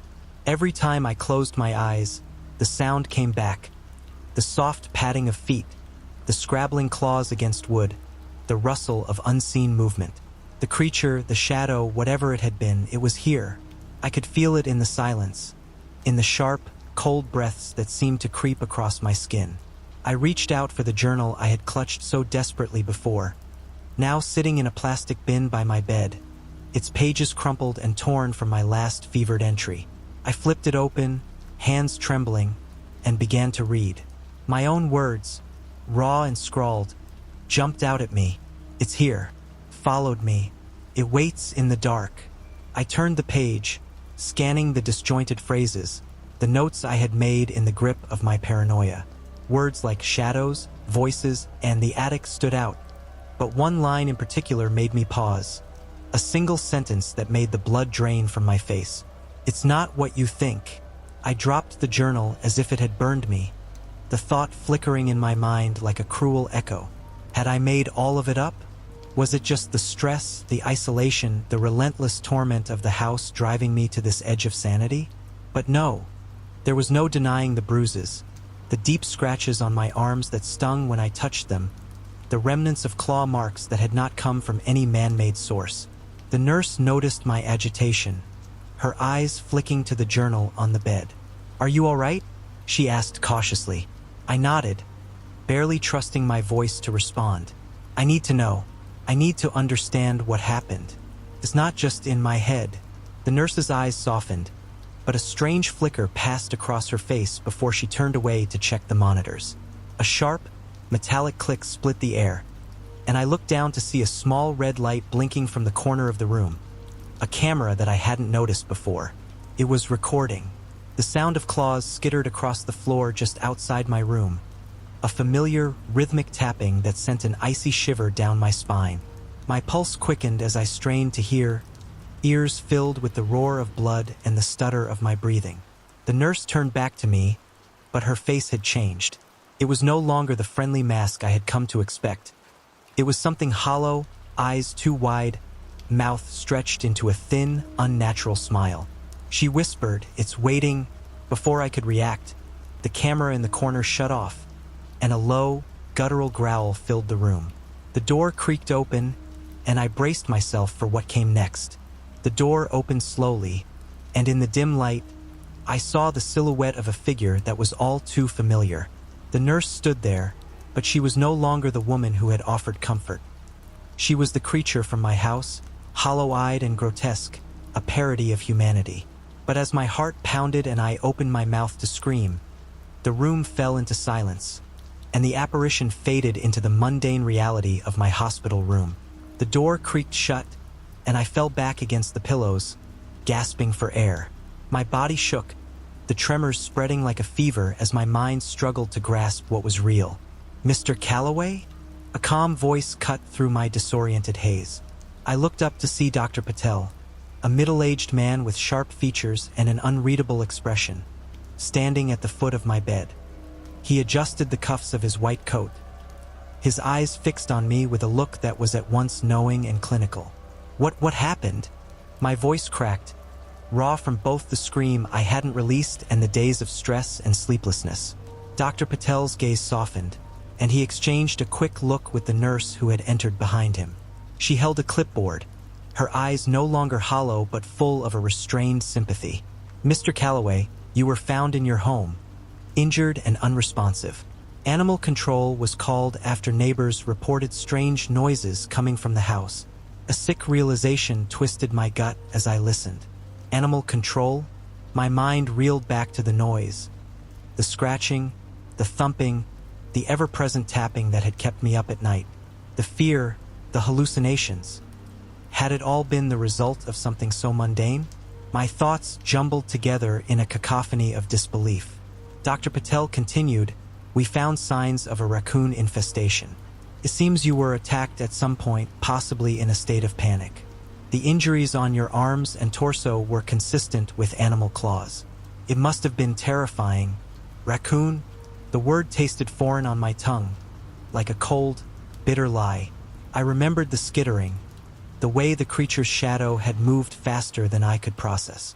But the nurse's reassuring look and the doctor's steady voice were slowly forcing the irrational fears back. My heart slowed, my breathing steadied, but an awful sense of dread settled deep inside me, even as the truth began to sink in. "Yes," Dr. Patel said, "and we'll be keeping you under observation for a while longer. Your paranoia and anxiety were exacerbated by the stress, and we want to ensure you recover before you return to normal life." The nurse stepped forward, placing a hand on my shoulder with a gentle but final pressure. "You're not alone, Mr. Calloway. We're here to help you." As I stared up at the sterile ceiling, the room felt smaller, confined by the walls of my own fractured sanity. A shaky laugh escaped my lips, caught between relief and the gnawing realization that the most sinister thing I'd faced wasn't a monster in the shadows, but the way my mind had betrayed me. And deep inside me, the echo of those faint, clawed whispers still trembled.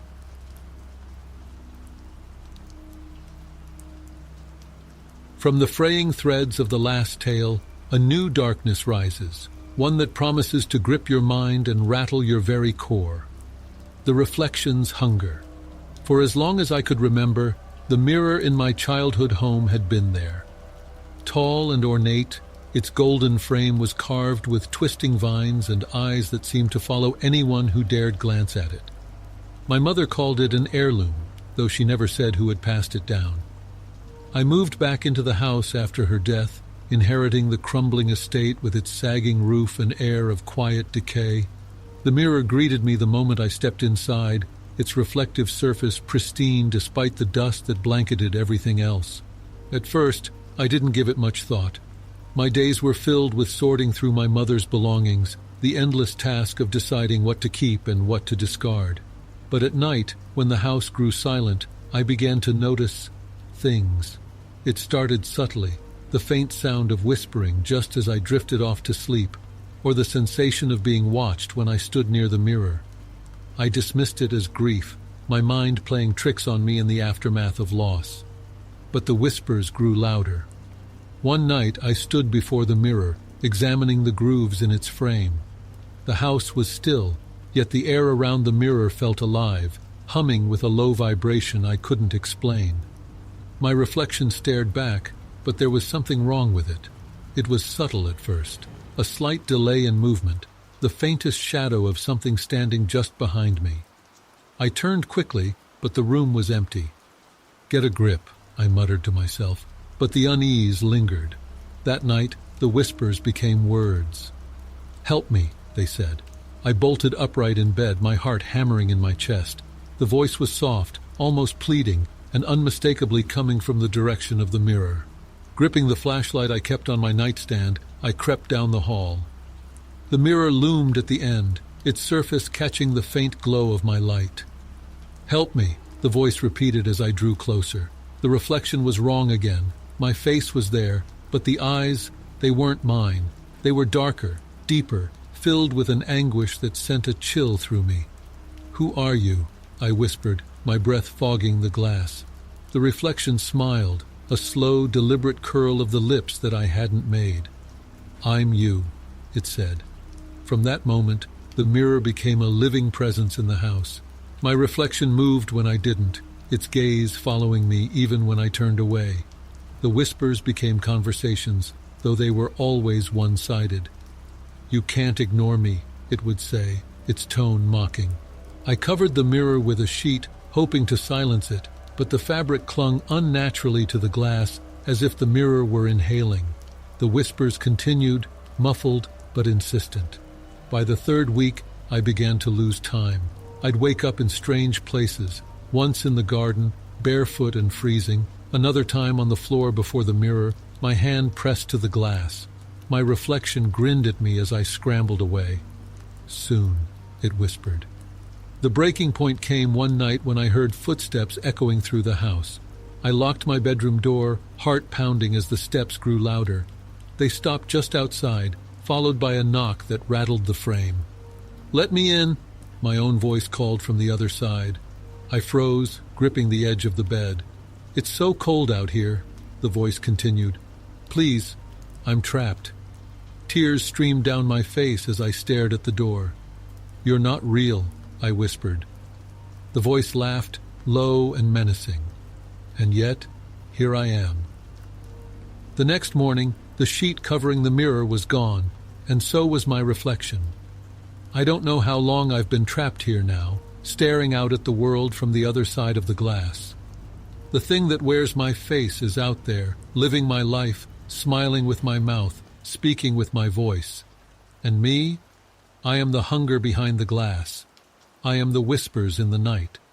I am the cold breath on your neck when you stand too close. When you see your reflection linger too long, when it moves just a little too late, know this: I am waiting, and I am so very hungry.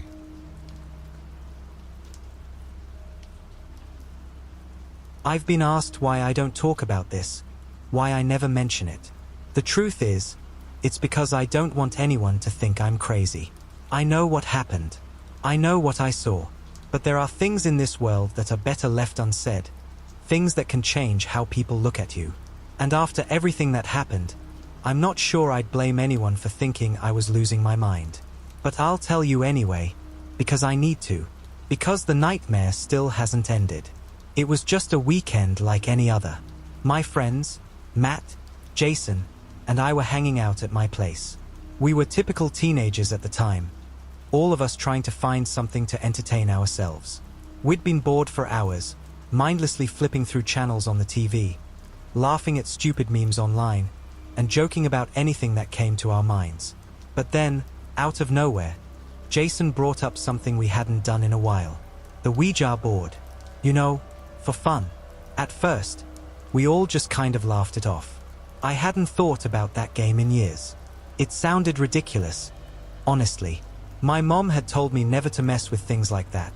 But at that moment, in the heat of boredom, none of us thought it would be a big deal. We were just three dumb kids looking for something to do, right? Yeah, let's do it, Matt said, his voice eager.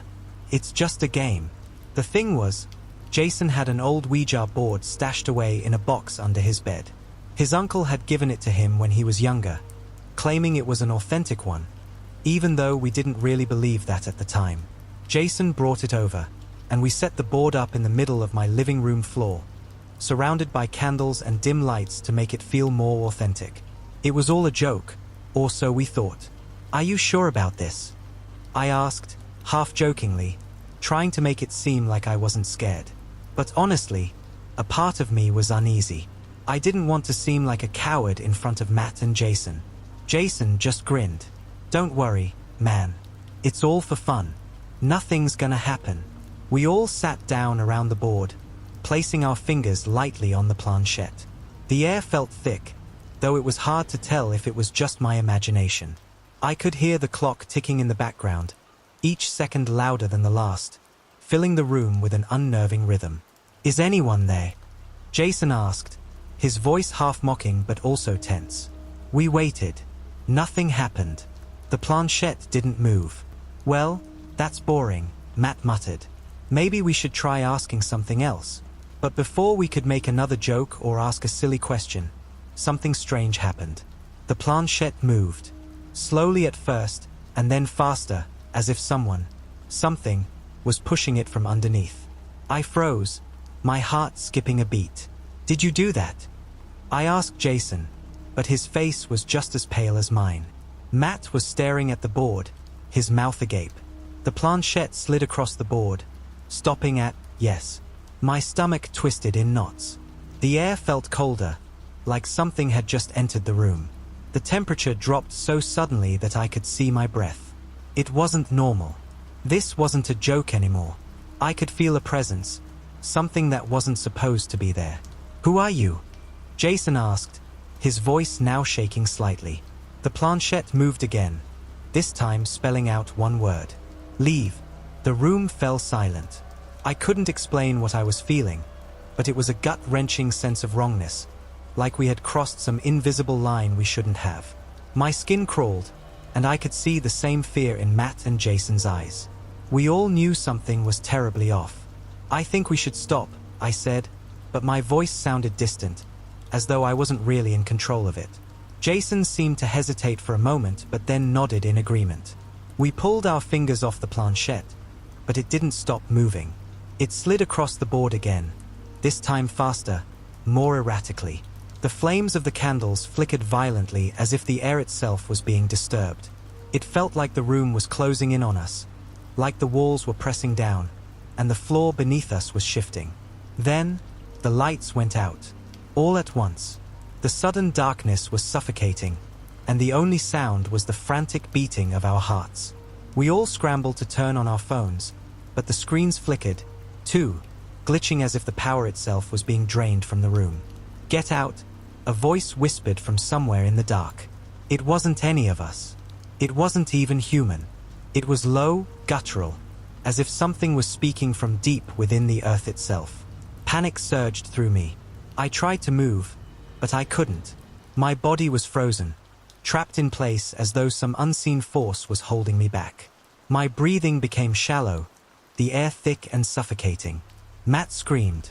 I don't know if it was the fear, the adrenaline, or something else entirely, but suddenly everything felt wrong.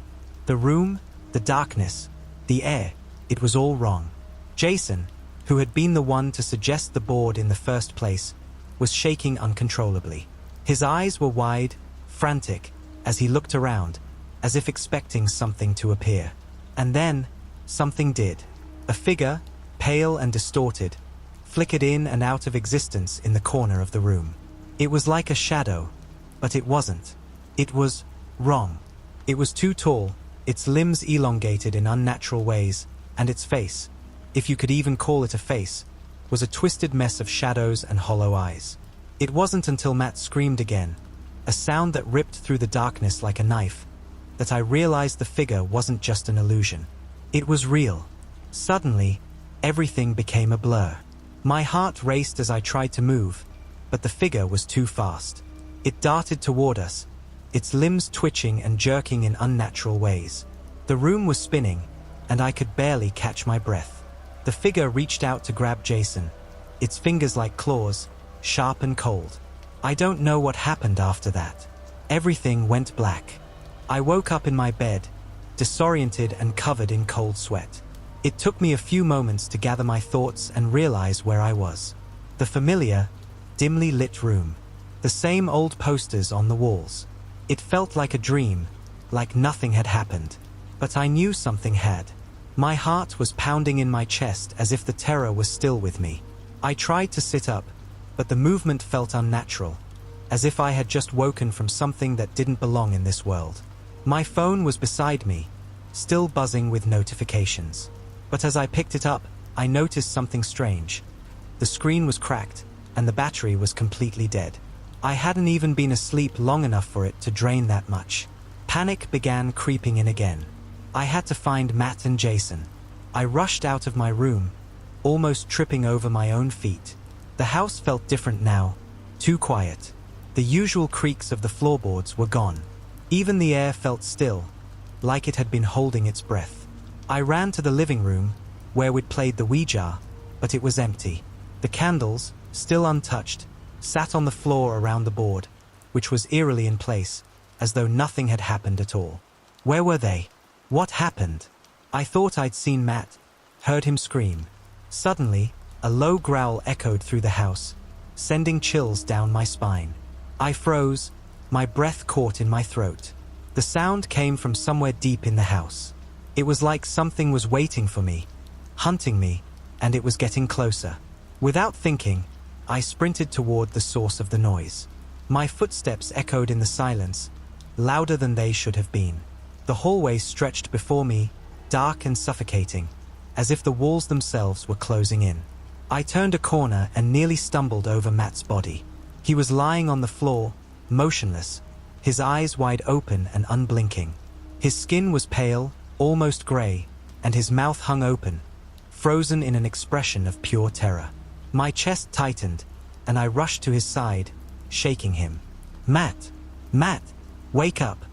There was no response. He was cold to the touch, his body stiff, as if he had been dead for hours. But he hadn't been. I had seen him just moments ago. Something was terribly wrong. I scrambled to my feet and ran to Jason's room. I didn't even bother to knock. I just flung the door open. What I saw made my stomach lurch. Jason was there, sitting on the floor with his back against the wall. His eyes were wide, vacant, staring at nothing. His hands twitched at his sides, and he was muttering something under his breath, though I couldn't make it out. The words sounded like an incantation, but it wasn't any language I recognized. It was distorted. Jason, I whispered, stepping closer. What happened? Are you okay? At the sound of my voice, Jason's head snapped toward me. His eyes were no longer his own. They were black, completely black, like hollow voids. I took a step back, my heart racing in my chest. Get out, he whispered hoarsely, his voice low and strained. It's already too late. What are you talking about? I asked, my voice trembling. What happened to Matt? Where is he? Jason didn't respond. Instead, He reached up and gripped my wrist with surprising strength.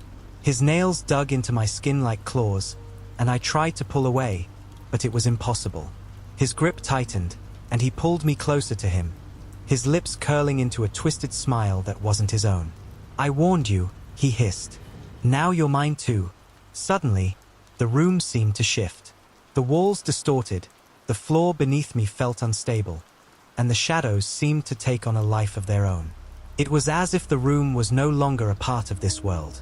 A cold wind blew through the cracks in the windows, extinguishing the candles and casting everything into darkness. And then, I heard it again. That growl. It was closer now, closer than ever. I finally broke free from Jason's grip, stumbling backward. I didn't care anymore about asking questions. I didn't care about the truth. All that mattered now was getting out. I turned and bolted for the front door, but as I reached it, the handle twisted on its own, locking itself. I pulled at the door frantically, but it wouldn't budge. "Help!" I screamed, pounding on the door, but there was no answer. No sound, just that terrifying growl, now surrounding me from every direction. I turned around slowly, my heart stopping in my chest as I saw the shadow standing in the doorway. It was tall, taller than anything human, and its form was an inky blackness that seemed to suck in all the light around it. The creature moved toward me, its limbs twisting and contorting unnaturally as it approached. It wasn't walking, it was gliding, its feet barely touching the ground.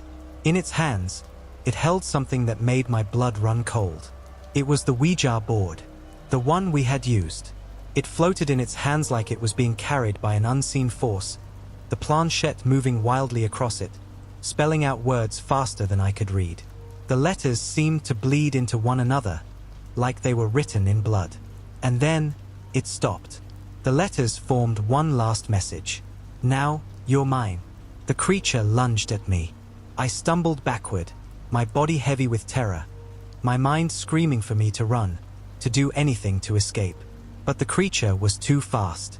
Before I could even turn to flee, its cold, skeletal hand shot out and grabbed my arm, its fingers digging into my skin like claws. The pain was unbearable, but what was worse was the overwhelming sense of cold that seeped into my very bones, chilling me to the core. I tried to scream, but my voice was caught in my throat, strangled by an invisible force. The air around me grew thick, suffocating, and I felt the room begin to spin as though gravity itself was losing its grip on reality. My vision blurred, and I could hear Jason's voice echoing in my mind, a distorted whisper from somewhere deep within the house. "Get out! Get out before it's too late." But it was already too late. There was no escape. I felt myself being pulled toward the creature, and I struggled with every ounce of strength I had left, but it was no use. Its grip was like iron, unyielding. As it dragged me closer, I saw its face, or what passed for a face. It wasn't human. It was a twisted mockery of a person's features, pale and stretched, with eyes that were nothing more than empty black pits. Its mouth opened, impossibly wide, and the smell of decay and rot filled the air, making me gag. "Please, no," I gasped, but it was as if the creature was deaf to my pleas. Its mouth opened even wider, its teeth jagged and yellow, ready to consume me whole. But just as I thought I was done for, the lights flickered again. The creature froze for a moment, and I took the opportunity to shove it off me, pushing with all my strength. I didn't wait to see what it would do next. I bolted for the back door this time, tearing through the house, my heart thudding in my chest, my feet barely touching the ground as I ran. I didn't know where I was going, just away, as far as possible. I reached the back door, and to my relief, the handle didn't resist this time. I flung it open, but as I stepped outside into the backyard, I was hit with a blast of cold air so sharp it took my breath away. The moon was high in the sky, casting long shadows across the yard, and the night felt impossibly quiet, like the world had gone still. But then I heard it again. That growl. Louder this time. More insistent. It was coming from the trees. From the woods behind my house. I didn't want to look. I didn't want to know what was out there. But my feet seemed to move on their own, as if drawn by an unseen force. Slowly, I turned my head toward the woods. And that's when I saw them. Figures. Dark shapes standing among the trees, their forms barely visible against the backdrop of the night. There were more of them now, too many to count. They were watching me, their eyes glowing faintly in the darkness, their mouths opening and closing in unison, as if speaking a language I couldn't understand. I wanted to run. I needed to run. But I couldn't. It was like my body had frozen in place, like the terror had paralyzed me completely. One of the figures stepped forward, its form slowly materializing into something more solid, more real. And then I saw it. The face.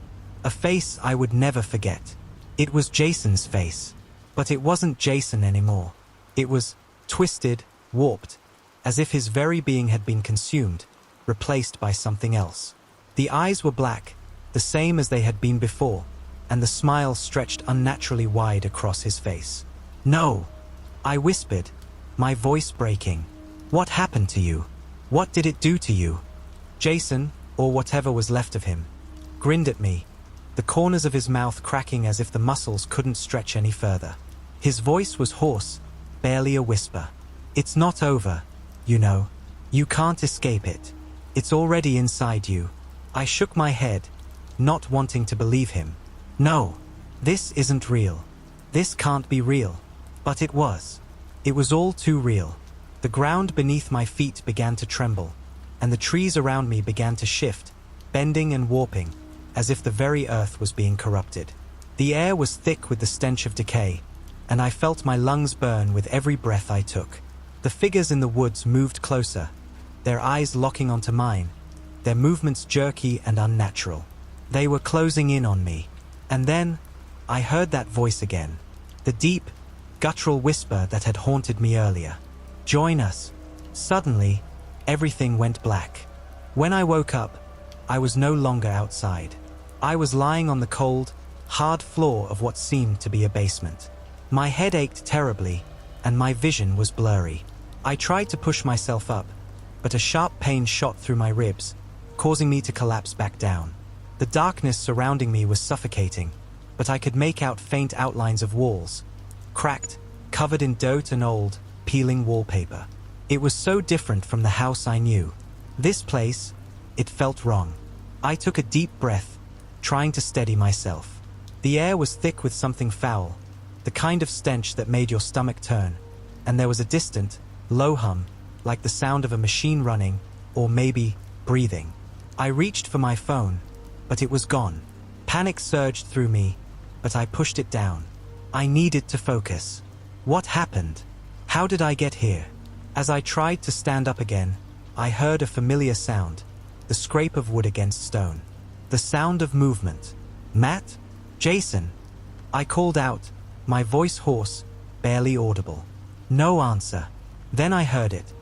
A soft, dragging noise, like something heavy being pulled across the floor. My heart leapt in my chest, my breath catching in my throat as I looked around in the darkness. Suddenly, a faint light flickered, illuminating part of the room.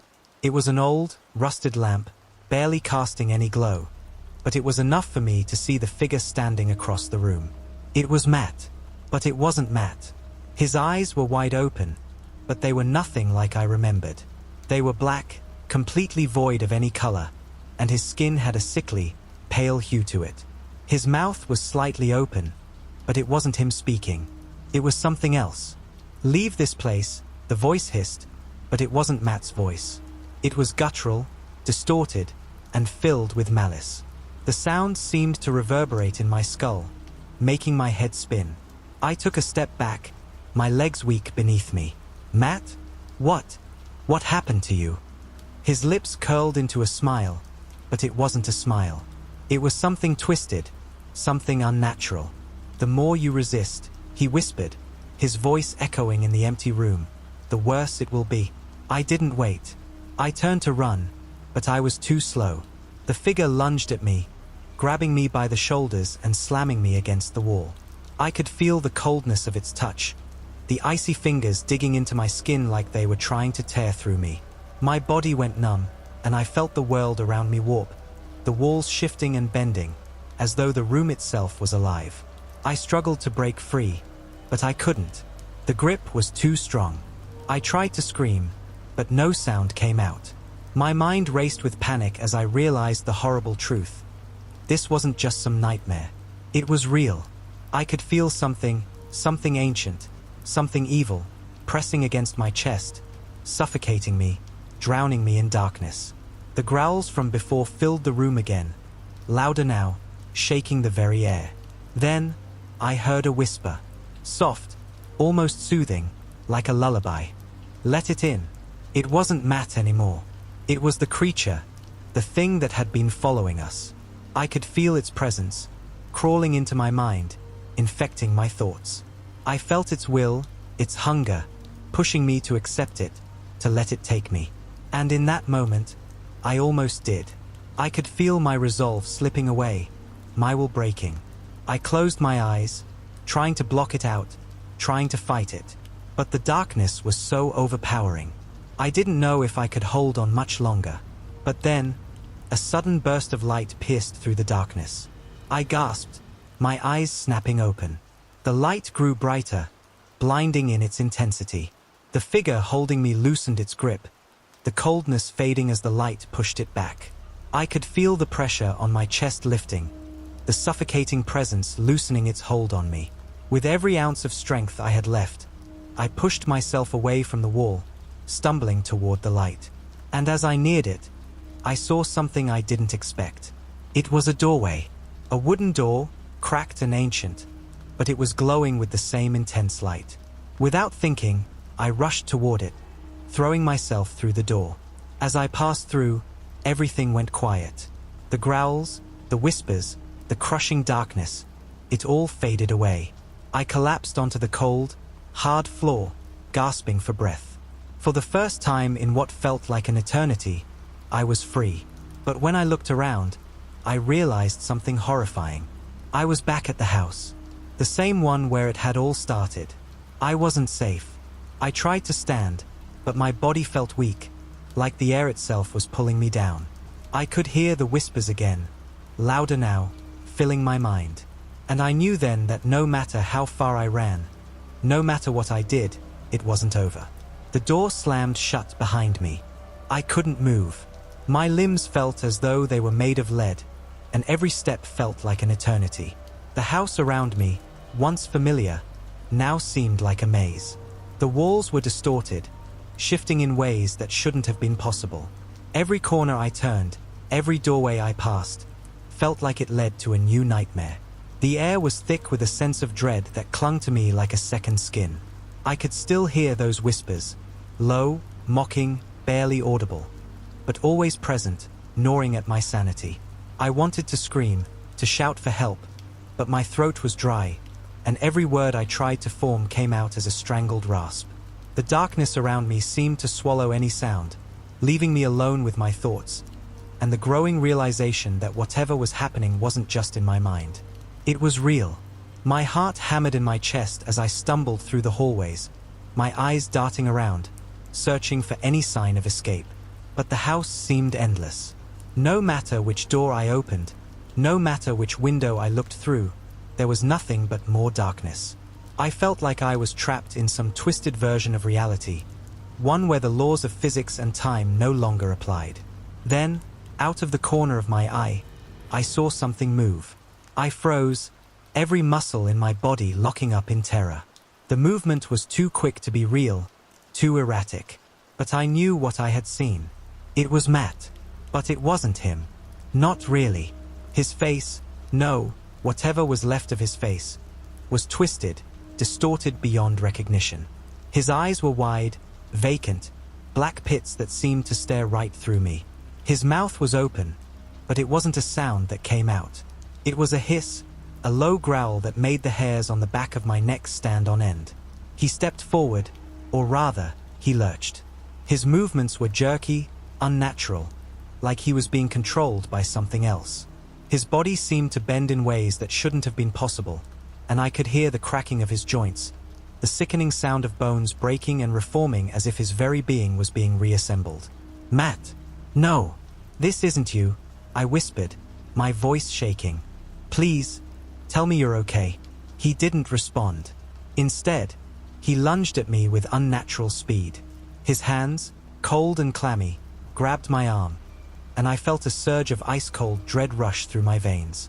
The pressure of his grip was like a vice, his fingers digging into my flesh as if he were trying to rip me apart.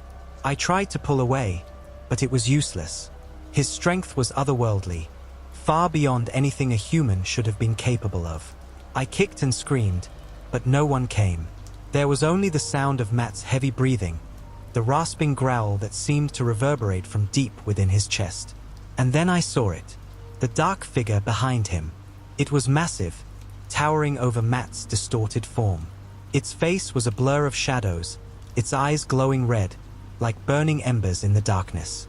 It had no real shape, no clear form, only a mass of shifting shadows and tendrils that writhed and stretched, reaching toward me with an inhuman hunger. "Please, help me," I gasped, my voice barely a whisper. But there was no one to hear me. The creature leaned in, its mouth opening wider, impossibly wide, as if it was about to consume me whole. I could feel its breath, hot, rancid, on my face. The stench of death and decay flooded my senses, and I couldn't breathe. My body went numb as I was pulled closer, drawn into the void that threatened to swallow me whole.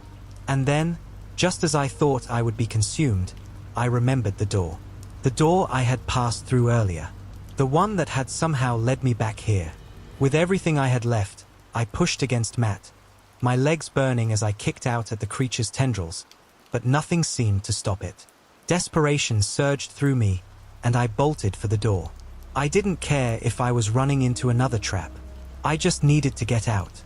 But when I reached the door, it was locked.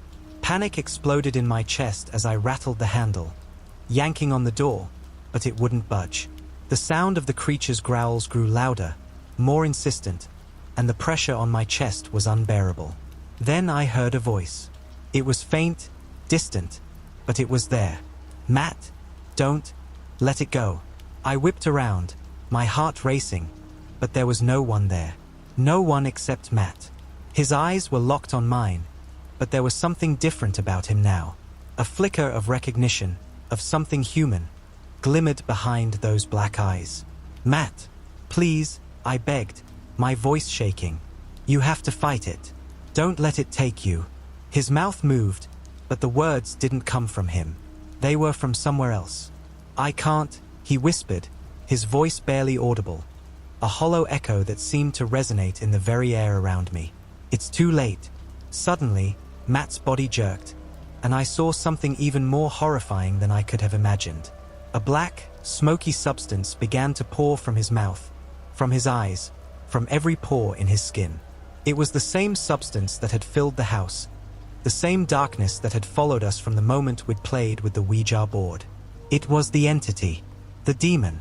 The darkness enveloped Matt, wrapping around him like a suffocating blanket.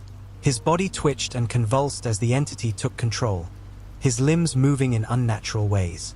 His face was consumed by the darkness, and for a moment, I saw nothing but shadow where his features had been.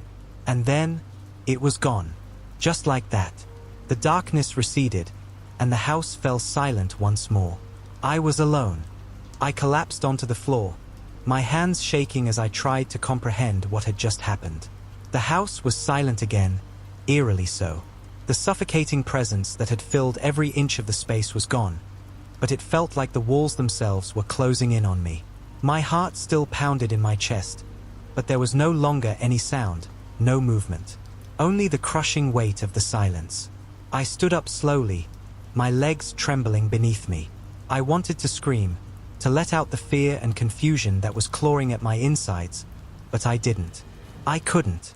Not anymore. I couldn't trust my own voice, not after hearing Matt's last words, not after seeing what had become of him. I couldn't even trust myself.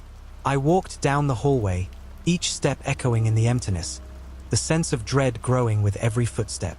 The darkness around me felt alive, like it was watching me, waiting for me to make a mistake. But I had no choice. I had to get out. I tried every door, but each one was locked. Each one refused to open, as though the house itself was keeping me trapped inside. The light in the hallway flickered, casting long shadows that danced along the walls. I couldn't help but feel like they were alive, following me, inching closer with every step I took. And then, I heard it. A sound so faint, I thought I was imagining it at first. But then it came again, louder this time. It was a whisper, soft and slithering, like a serpent crawling into my mind. Run, run, run. The voice came from everywhere, echoing in my head, filling me with a primal fear I couldn't shake. I stumbled back, my heart racing as the whispers grew louder, more insistent. I spun around, trying to find the source of the sound, but the hallway was empty. There was nothing there, no one, but I knew it was real. The walls began to close in on me, the air growing thick, suffocating. The temperature dropped, and I could see my breath misting in front of me. It was as though the very house was alive, reacting to my fear, feeding off of it. My skin crawled as the whispers turned into growls, the kind that reverberate deep in your chest, vibrating your bones. I could feel the pressure building, a presence behind me, drawing closer. And then I saw it, a figure in the distance, shrouded in darkness, standing at the end of the hallway. It was tall, far taller than any human should have been. Its silhouette seemed to flicker in and out of existence, like it was trying to remain hidden, yet constantly shifting. I couldn't move. I was frozen, my body refusing to cooperate as terror gripped me like an iron vice.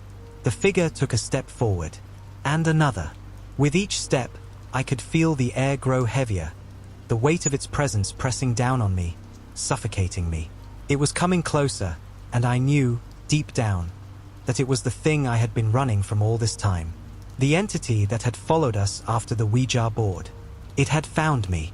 I turned to run, but my legs refused to obey. I stumbled forward, but the hallway stretched out before me, an endless, twisting labyrinth. The walls seemed to move, the doors slamming shut as I passed, trapping me in a maze I couldn't escape. The whispers were all around me now, surrounding me, their voices like 1,000 insects crawling under my skin. I ran faster, my breath coming in ragged gasps, my body shaking with fear, but it didn't matter. The house was alive, and it wasn't going to let me leave. No matter how fast I ran, no matter how hard I tried, I couldn't escape.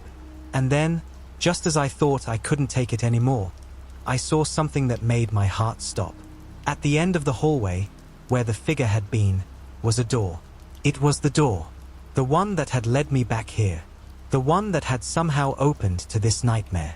I ran toward it, my hands outstretched, and I threw myself against the door. It opened.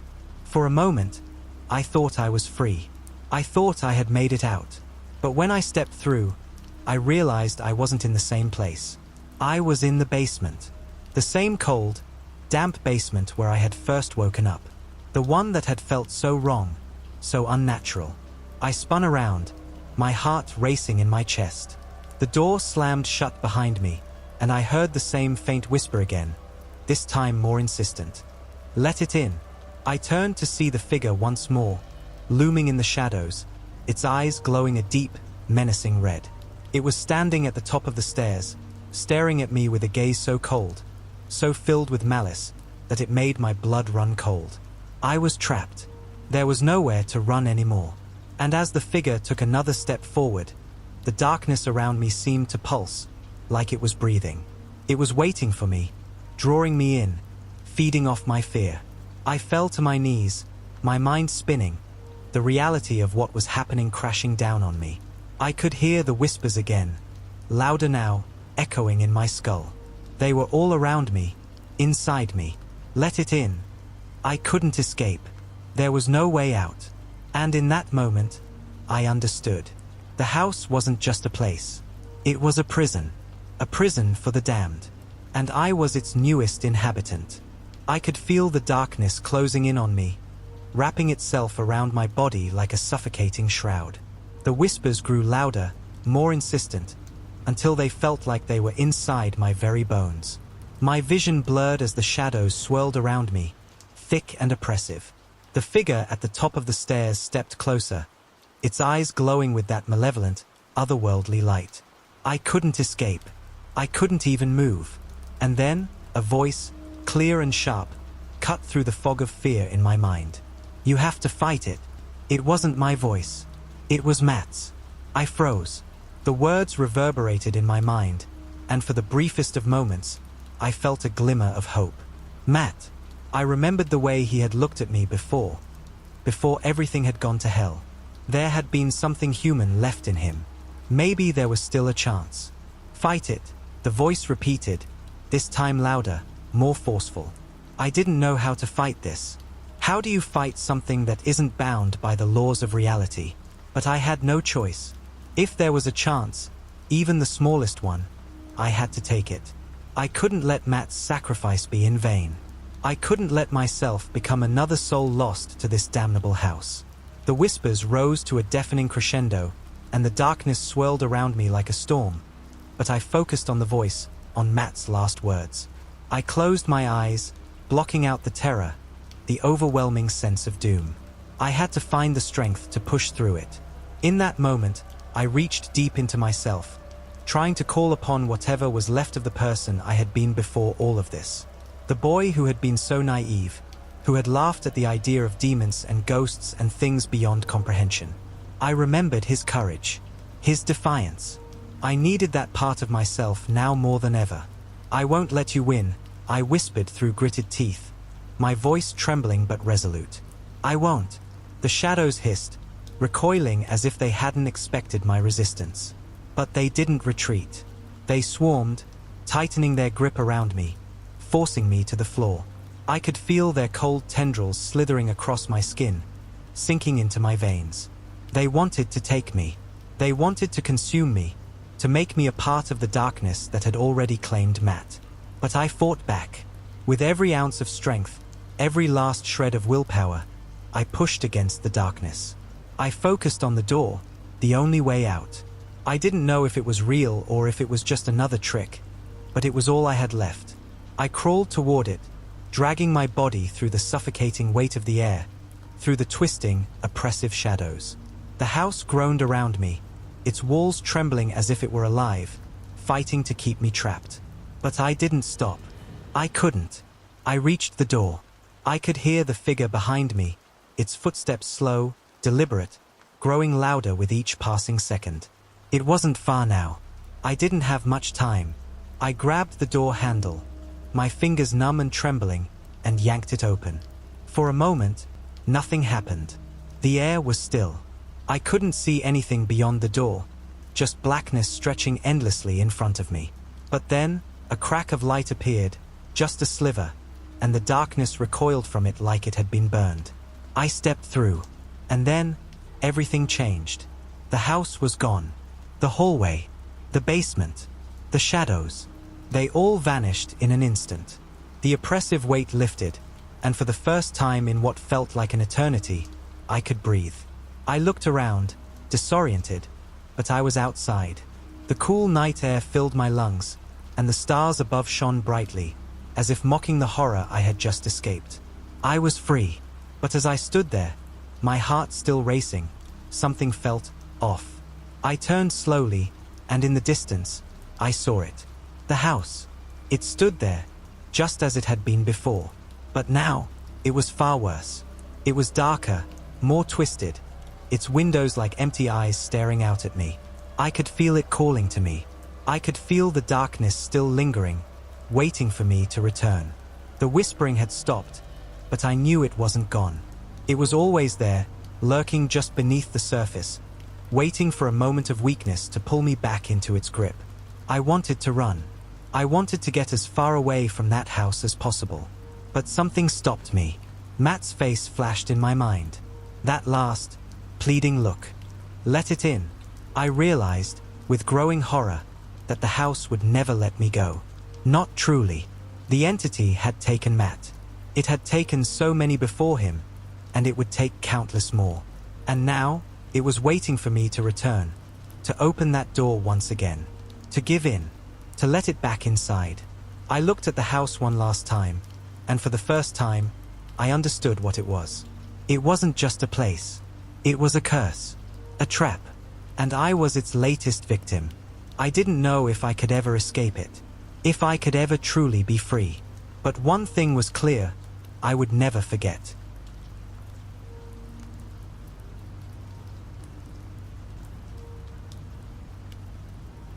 From the chilling whispers of the last tale, we now venture into a fresh shadow, a story that will grip your mind and chill your very soul. The Room Without a Door. It began the day I moved into my new apartment. A compact one-bedroom in an aging building downtown, it was exactly what I could afford. Bare bones, creaky floors, and neighbors who always seemed to be arguing through thin walls. But I liked the view. From my living room I could see the city lights flickering against the night sky. I should have felt at home. Instead, from the very first night, something felt wrong. At first, it was the drafts. Cold air would rush past me in the hallway, even though no windows were open. Then there were the noises, faint, irregular scratching sounds that seemed to come from within the walls. I told myself it was an old building, pipes settling, mice maybe, but the unease didn't leave. And then I noticed it. It was a crack, a faint, jagged line running along the living room wall, just to the left of the window. I didn't think much of it at first, but over the following days, it began to change. The crack grew. By the end of the week, it was nearly a foot long, splitting the plaster like a vein running through skin. I ran my hand over it and felt the faintest vibration, as if the wall were breathing. The landlord was dismissive when I called to report it. "Old building," he said. "Walls shift. I'll send someone next month." But I couldn't wait a month. That night, I couldn't sleep. The scratching sounds were louder than ever, a frantic scraping that seemed to come directly from behind the crack. I sat on the couch staring at the wall, willing the noise to stop. At around 3 a.m., it did, but that was worse, because now there was something else, a low, rhythmic thumping, like a heartbeat, coming from the crack. I grabbed a flashlight and pressed my ear to the wall. It wasn't just a sound, it was a presence. And then, as I knelt there, the crack widened. The plaster crumbled, revealing a dark void behind the wall. Not an empty space, but something deeper, something that shouldn't have been there. I shone the flashlight into the gap, expecting insulation or wiring, but the light didn't catch anything. It disappeared into the blackness.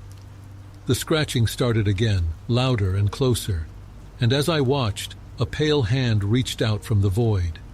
I screamed, scrambling back, but the hand didn't follow. It merely hung there, limp, its fingers curled like the legs of a dead spider. And then it moved. The fingers twitched, bending at unnatural angles, and a voice whispered from the void, "Help me."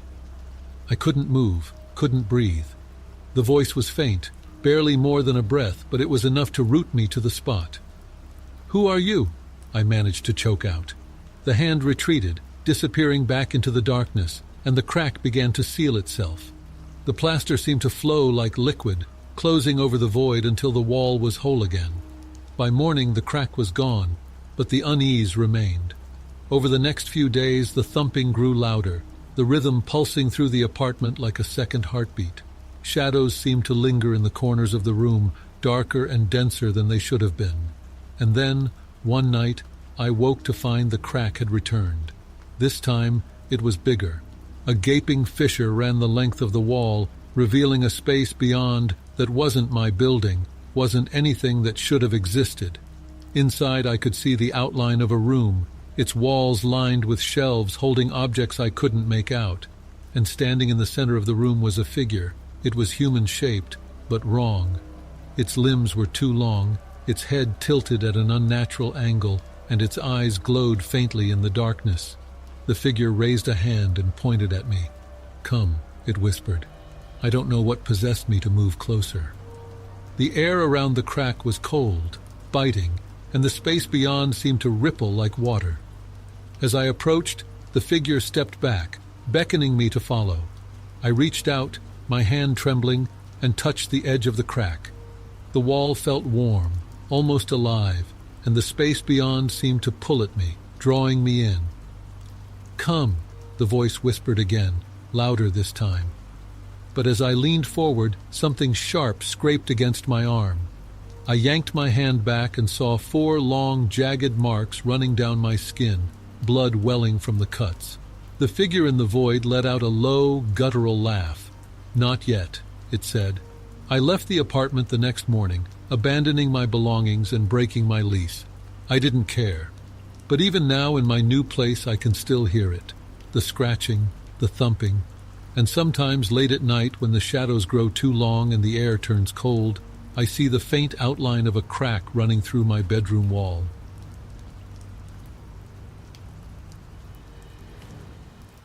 The following story is one of suspense and dread, a tale that drifts between the realm of the living and the whispers of the past.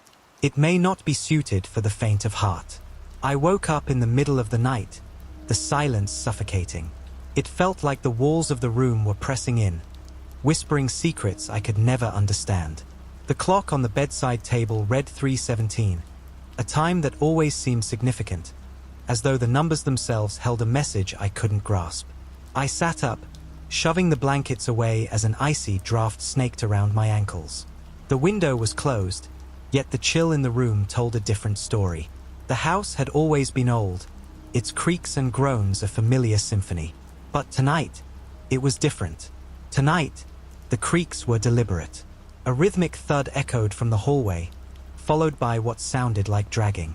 I froze, straining my ears, searching for any rational explanation. Was it the wind? The old house settling? Or something else? My heart drummed in my chest as I slid out of bed. I tiptoed to the door, wincing at every creak of the wooden floorboards.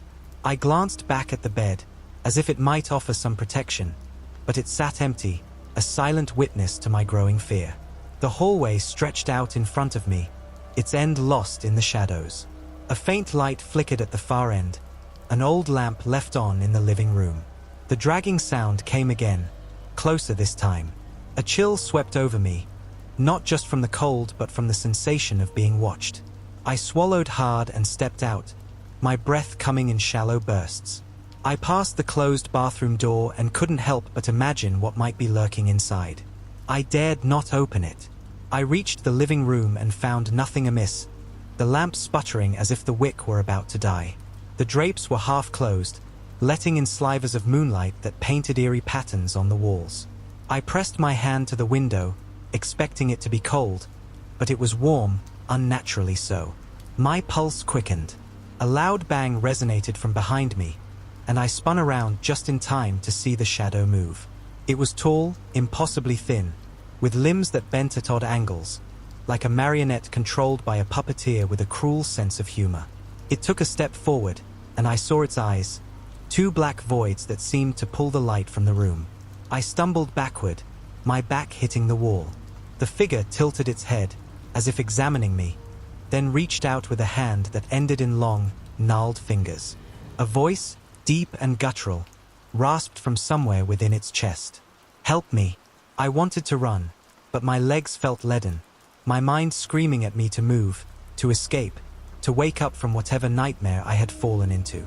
But the figure was real. I could see it, feel its presence, like the room had been hijacked by something that didn't belong. Who are you?" My voice cracked, barely more than a whisper. The figure stepped closer, its movements jerky and unnatural, and as it came into the moonlight, I realized that it wasn't just one being. It was the fusion of many, stitched together by a dark, malevolent force. The face that stared back at me was familiar, a contorted mask of someone I once knew, someone who had disappeared years ago, presumed dead. "Help me," it repeated, this time louder, more insistent. "Find her." I took a sharp breath as my body finally obeyed, bolting for the front door. I could hear its limbs creaking and cracking as it pursued me, the sound sending waves of nausea through my stomach. The doorknob was cold to the touch, and I fumbled to twist it, my fingers slick with sweat. The creature's breath, hot and putrid, hit the back of my neck just as the door swung open. I didn't dare look back as I stepped out into the night. The wind howled, carrying with it a chorus of whispers that seemed to come from nowhere and everywhere all at once. My feet pounded the pavement as I ran, heart racing, the memory of those dark eyes seared into my mind. It was only when I reached the edge of the woods, the trees looming like dark sentinels, that I stopped, gasping for air. I turned back, half expecting to see that figure emerging from the darkness, but there was nothing. Just the rustling of leaves and the haunting echo of my own breath. But then, a voice, familiar yet twisted, spoke behind me. "You shouldn't have left." I spun around, eyes wide, but the woods were empty. Or so I thought. The wind picked up, howling like a pack of wolves. My heart pounded against my ribcage as I strained my eyes to pierce the gloom. The woods were alive, and the shadows danced as though they had a life of their own. I took a shaky step back, the ground beneath my feet uneven and slick with dew. "You shouldn't have left," the voice repeated, this time closer, as if it were at my ear. A shiver rippled down my spine, but I forced myself to turn around. The figure was there, standing between the trees, its shape more defined now. Its limbs moved with unnatural fluidity, each joint bending in ways that no human could mimic. Its face was still that of someone I knew, the eyes wide and hollow, mouth contorted in a silent scream. I wanted to scream, to run, but my voice caught in my throat. The creature stepped forward, and I saw now that its entire body was a patchwork of shadows and flesh, limbs stitched together by jagged scars that glistened in the pale moonlight. My breath came in short, ragged gasps, my legs trembling as I backed up against the rough bark of a tree. "Why?" I whispered, trying to comprehend what I was seeing. "Why are you here?" It tilted its head, its eyes focusing on me with a painful intensity. "To take you home." Before I could react, it lunged, reaching out with fingers that seemed to stretch impossibly long, grasping at the air. I dodged to the side, narrowly avoiding the sharp claws that raked through the space where I had been. The force sent me sprawling onto the damp earth. I scrambled backward, my hands clawing at the ground, looking for something, anything to defend myself. The creature's breath was loud, wet, as it loomed over me. Its voice came again, softer, almost pleading. "Help me, find her. You have to." I stared up at it, my vision swimming with terror. I could feel the moisture of the soil seeping into my clothes, the cold biting into my skin. There was something familiar in the voice, a memory I couldn't place. "Who?" I croaked, the question escaping as little more than a breath. Its face shifted, morphing into that of a woman I had not thought about in years. A woman who had vanished without a trace. The memory hit me with the force of a punch to the gut. Laura, my best friend, lost after the accident that no one wanted to speak of. Her voice broke through my panic, calling my name, pleading with me. "Laura," I whispered. The creature nodded, its expression filled with a dark, desperate hope. A sudden crack of thunder split the sky, and the world seemed to tilt. The forest seemed to close in, the trees creaking and groaning as though they were alive. I scrambled to my feet, my eyes locked on the figure that had once been Laura, now a twisted mockery of life. "Laura, what happened to you?"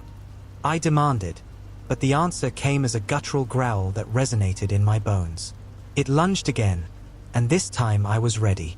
I ducked beneath its outstretched arms, stumbling backward until I found myself against the base of an old oak tree, its roots like bony fingers clutching at the earth. I was trapped. The creature stepped closer, its eyes bright with a mix of recognition and something far darker.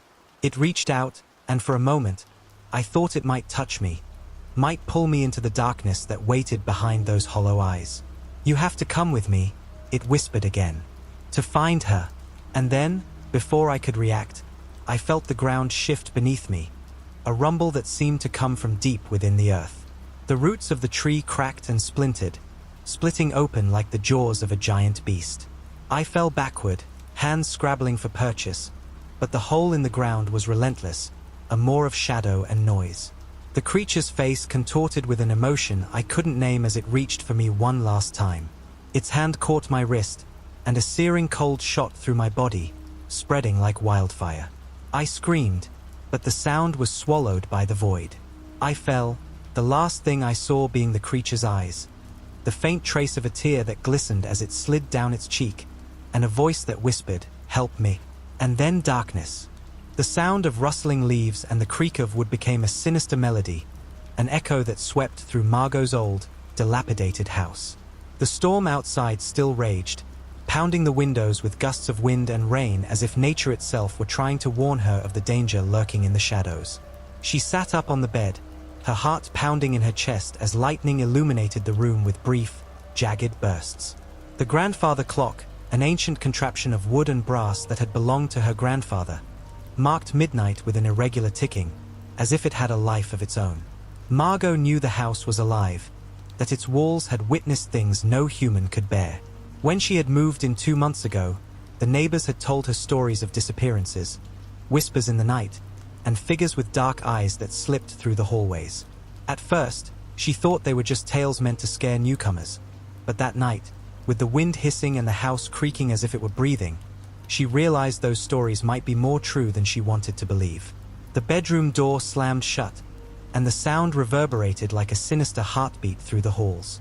Margot got out of bed, trembling, and moved toward the door. An icy chill swept across her skin as she noticed that the lock was intact, but somehow, the door had closed on its own. The doorknob, made of black metal, felt like ice beneath her fingers. There was no reason for the door to close. It wasn't in the right place. It was impossible. Margot, the voice, deep and resonant, came from the hallway, but she didn't recognize it. It wasn't her mother's voice, nor her father's, nor anyone she knew. It seemed to come from everywhere and nowhere at once. Her breath quickened as she strained to listen, trying to place it, but there was only silence after. A flash of lightning lit up the hallway, revealing a fleeting silhouette that vanished as quickly as it appeared. "Who's there?" she called out, her voice shaking as she reached for the light switch. But the bulb didn't flicker on, leaving her alone in a pool of cold, flickering shadows. Margot took a step forward, but her feet seemed to sink into the wooden floor as if it had turned to tar. The whisper came again, this time closer, so close she could feel its breath on her neck. "You shouldn't have come back." The air grew colder, and the shadows seemed to move, coiling around her like dark tendrils. Margot forced herself to move, to pull her feet out of the floor and break through the dark. The room spun around her, and the ticking of the grandfather clock became a deafening roar in her ears. She reached for the door again, but before she could touch it, the handle twisted, and it swung open on its own.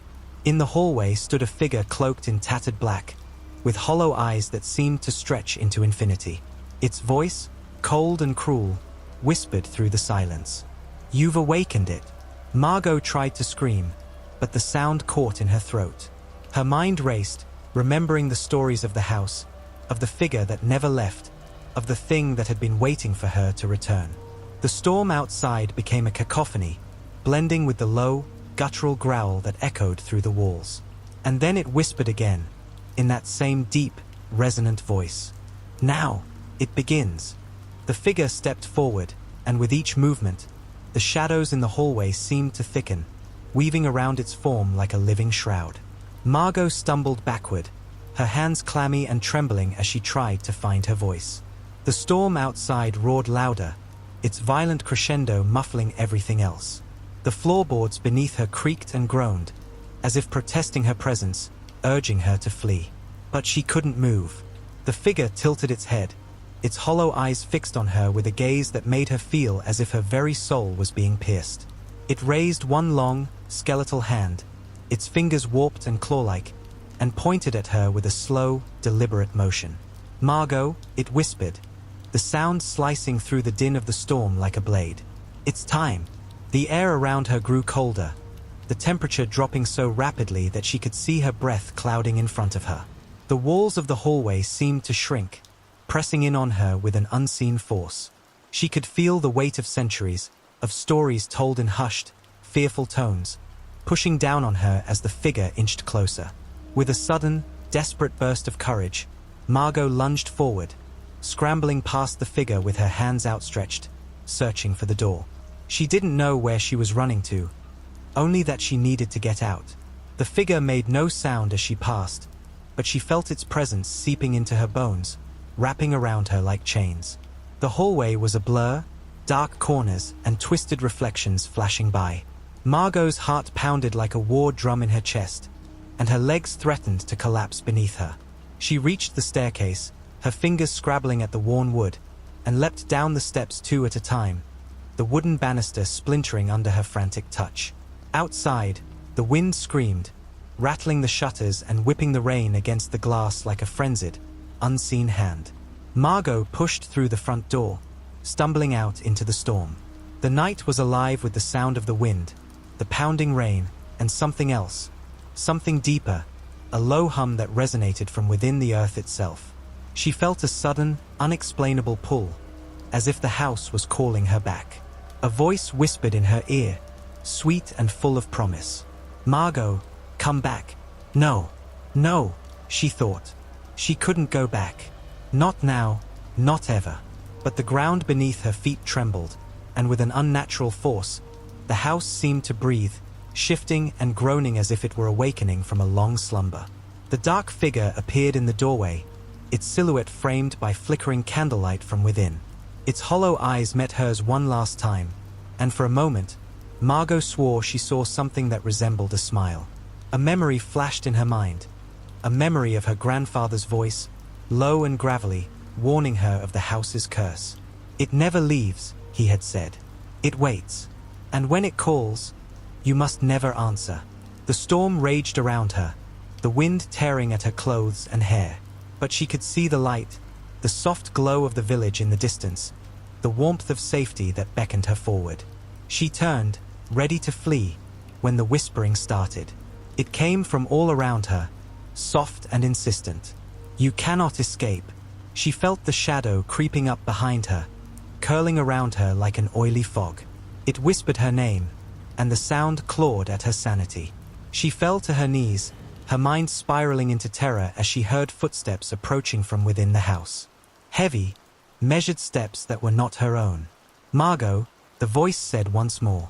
It was no longer a whisper but a deep, resonant call that filled her ears and made her body quiver. And then, as if the storm itself had breathed life into it, the figure emerged from the shadows.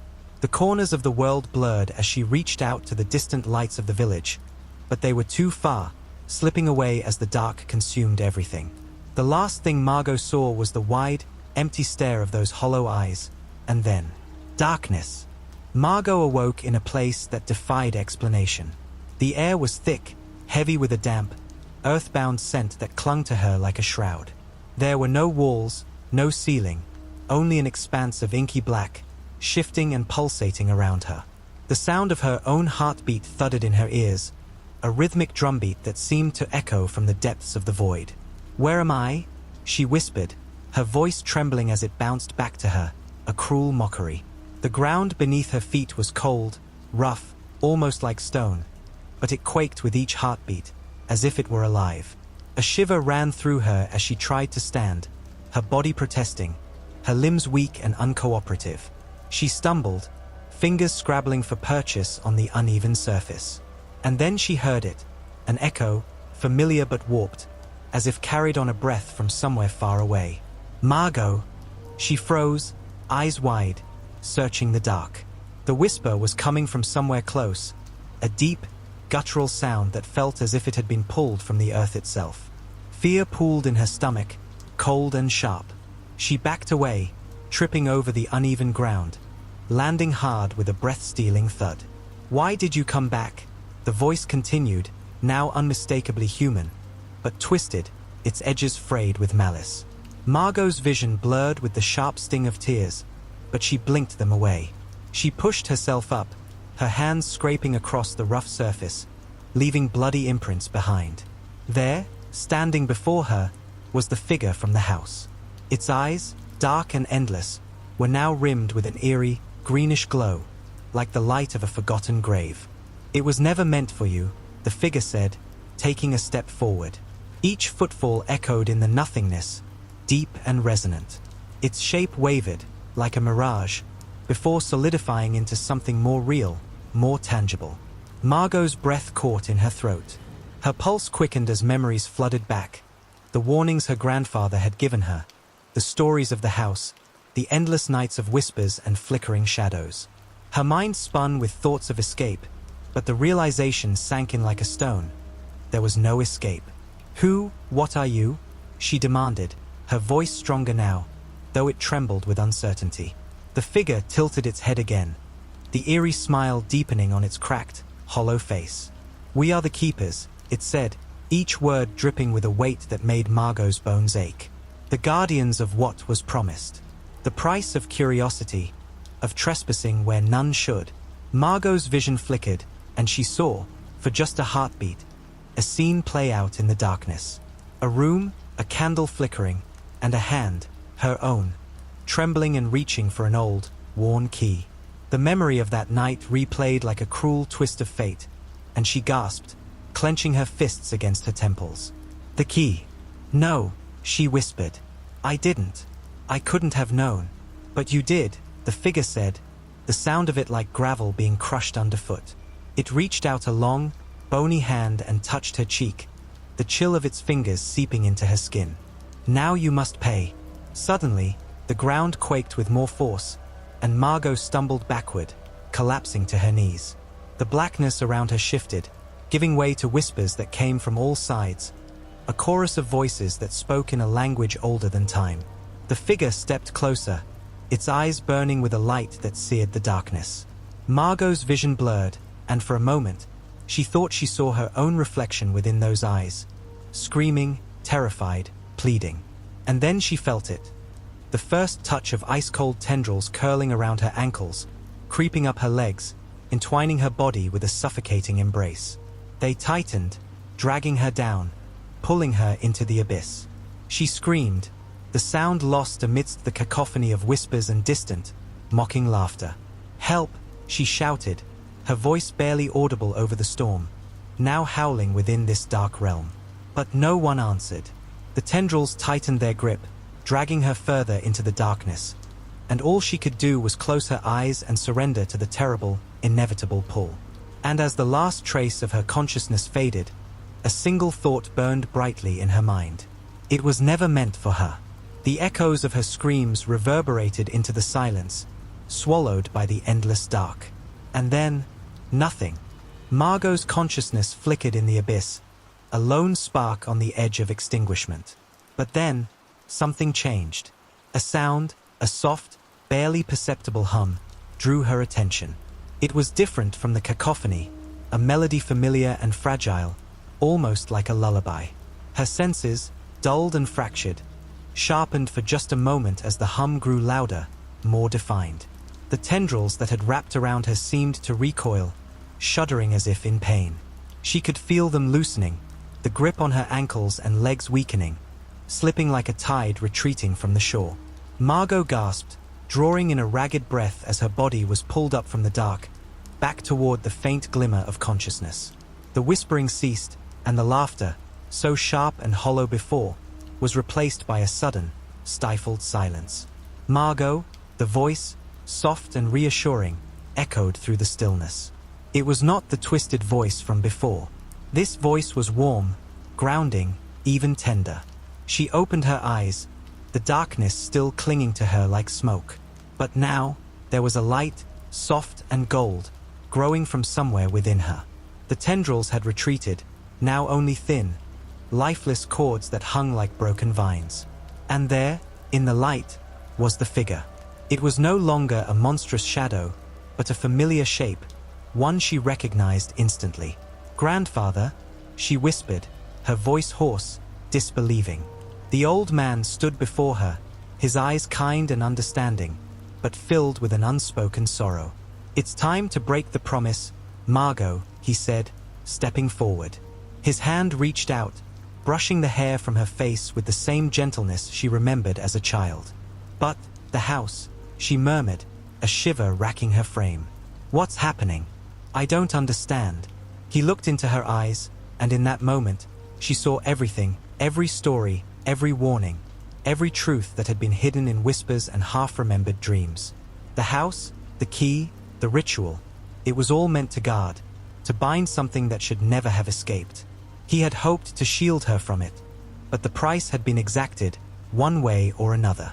"It was never meant for you," he said again, his voice breaking. But I should have done more to protect you. Margot felt a sudden surge of something she couldn't name, but it spread like fire through her veins, warm and fierce. The golden light around her grew, engulfing her in its embrace, and the shadows that had once threatened to swallow her were now pushed away by its brilliance. The figure began to fade, merging with the light, but there was no fear in his departure, only a smile that carried a silent promise. "Wake up, Margot," he said, his voice fading into a whisper. "It's not over yet." A surge of power erupted from her, radiating out like the burst of a star being born. The last of the tendrils were shattered, melting into wisps of smoke. The darkness quivered, then fell silent. The echoes of the whispers, the malevolent laughter, gone. She stood in the light, breathing in the cool, pure air of freedom. Suddenly, a sharp crack split the silence. Margot turned to see the house, that malevolent, ancient edifice, its windows dark and lifeless, its walls shuddering as if in pain. A terrible screech rose from its depths, a sound so raw it made her teeth ache. She knew what was coming. The promise, the curse, it had been broken, but at a cost. The house could no longer hold what had been kept within, and now it was spilling out into the world. "Go, Margot," her grandfather's voice echoed one final time, clear and urgent. "You must leave before it's too late." But Margot did not move. Her gaze fell upon the key in her hand, the one that had once promised safety but had instead led to this. The key, now glinting with an unnatural light, was pulsing as if alive. The ground beneath her feet began to quake, the light that had saved her flickering like a dying flame. She looked up, eyes locked with the darkness that spilled from the house, and a fierce resolve filled her. "I won't let it end like this," she whispered, voice steady. Margot tightened her grip on the key and took one final step forward, ready to face whatever came next, knowing that the real fight was only beginning. The ground trembled beneath Margot's feet, and the darkened sky overhead seemed to cave in on itself. Shadows stretched, crawling like serpents toward the house, now buckling and splintering under the weight of the ancient force it had contained for so long. Margot held the key tight, its edges digging into her palm, a sharp reminder of the choice she had made. A deep, resonant voice filled the air, one that was neither human nor earthly, a sound that made her blood freeze and her bones ache. It called her name, dripping with malice and the promise of unending torment. She turned to face the house, her pulse pounding like a war drum in her chest. The light she had summoned was weakening, flickering as if caught in a storm. The golden glow that had protected her before was now dimming, consumed by the dark force that crept from the crumbling walls. She could feel the weight of the old, broken promises pressing on her chest, urging her to abandon her stance and run, to give in and forget the sacrifice her grandfather had made. "No," Margot whispered, and the word became a rallying cry. The key's pulse grew stronger in her hand, and she raised it high, letting the light it held spill over her like a beacon. The voice screamed, distorted and enraged, as if struck. The shadows recoiled, reforming and coiling, desperate to return to their master's command. But it was too late. The power within the key was not just light. It was a piece of the same force that had trapped the entity in the first place. A force she had been born to wield, but never understood until now. With a final, shattering blow, Margot thrust the key toward the darkened sky. A blinding light erupted from its center, cascading through the landscape like the sun breaking through a storm. The shadows screamed as they disintegrated, consumed in a wave of radiant energy that washed over everything. The house, no longer a fortress of fear, shattered into a cloud of dust and embers, vanishing into the wind like a memory that could never return. The silence that followed was profound, a deep, resonant stillness that echoed in Margot's ears. She let out a shaky breath and looked up at the sky, now painted with the soft hues of dawn, the first light of a new day breaking the hold of the long night. The terror was over. The darkness had been banished, but not without cost. Margot's heart ached for the loss, for the final look in her grandfather's eyes as he had faded into the light. But there was a lightness in her chest now, a freedom she had never known before. The key in her hand, now dim and lifeless, was still a reminder of the power she had claimed, the legacy she had embraced. And then, With the warmth of the first sun of morning on her face, she understood. This was only the beginning. The world was healing, but it would never be the same. And neither would she. Margot stepped forward, the path ahead uncertain but full of promise. She carried with her the strength of generations, the memory of a promise fulfilled, and the knowledge that even the darkest night could be overcome with the right light. The echoes of her grandfather's voice, now distant but clear, whispered one last time, not with fear, but with hope. Wake up, Margot. It's time to begin.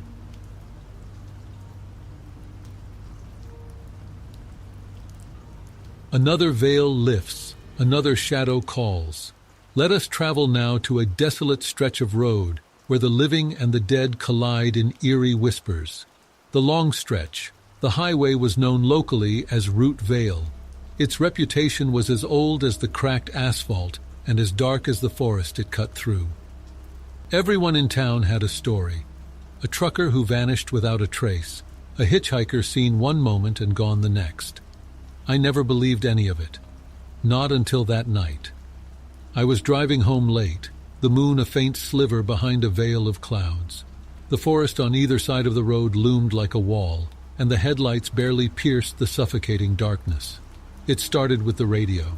Static crackled through the speakers, even though I hadn't turned it on. The sound grew louder, drowning out the hum of the engine until it abruptly stopped. Then I heard it. Turn back. A voice, faint and warped but unmistakably human. My pulse quickened, but I convinced myself it was the wind, or maybe a trick of my overtired mind. But then I saw her. She was standing on the shoulder, her pale figure barely illuminated by my headlights. A woman in a torn white dress, her hair hanging in dark, matted strands. She didn't move as I approached, didn't even flinch as my car drew near. I should have kept driving. Every nerve in my body screamed at me to hit the gas, but something about her held me in place. I rolled down the window. "Are you okay?" Her head turned slowly and I saw her face, or rather the absence of it. Her features were blurred like a smudged photograph, and her eyes, those hollow, empty sockets, locked onto mine. "Help me," she said, her voice echoing like it came from far away. My heart pounded. What happened to you?" She didn't answer. Instead, she pointed up the road, her arm trembling as if it took all her strength to raise it. "Please," she whispered, "don't let him take me again." Against every shred of logic, I stepped out of the car. The air was cold, biting, and the forest was unnervingly silent. No crickets, no rustling leaves, just the oppressive stillness. She started walking, and I followed, her bare feet barely making a sound on the cracked asphalt. "Who are you?" I asked, but she didn't respond. The road stretched endlessly, the trees closing in tighter with every step. I glanced back at my car, its taillights now distant pinpricks in the dark. "What are we doing here?" I demanded. She stopped abruptly and turned to me. For the first time, her face shifted. Her blurred features sharpened, and I saw the pain etched into her eyes. "You have to stop him," she said. "He's coming." The ground trembled, a low vibration that grew into a rumble. From somewhere down the road, headlights appeared, two blazing orbs cutting through the blackness. A truck. It barreled toward us, its horn blaring, but the woman didn't move. I grabbed her arm to pull her to safety, but my hand passed straight through her. The truck roared past, and for a moment I thought we were safe, but then I saw it, the figure clinging to the back of the trailer. It was humanoid, but wrong, its limbs too long, its body hunched and twisted. Its face was obscured by a hood, but I could feel its gaze on me, cold, predatory, and filled with malice. The truck disappeared into the distance, taking the creature with it. "Who was that?" I stammered. Her voice was barely audible. "The collector." Before I could respond, she screamed, a blood-curdling wail that echoed through the forest. Her body convulsed, and her form began to dissolve, her edges fraying like smoke caught in the wind. "Run!" she shrieked. "He's coming back!" I didn't need to be told twice. I sprinted toward my car, the shadows twisting and shifting around me. The headlights reappeared, but this time they were closer, bearing down on me with terrifying speed. The horn blared, and I dove to the side of the road as the truck thundered past. The collector was gone, but the woman's voice lingered, faint and desperate. "Don't stop." I didn't. I drove all night, the trees blurring into an endless tunnel of darkness. When I finally reached home, the dawn was breaking, and the nightmare felt like a distant memory. But I can't forget. Every time I drive that road, I see her standing there, her hollow eyes begging for salvation. And I know the collector is still out there, waiting for his next passenger.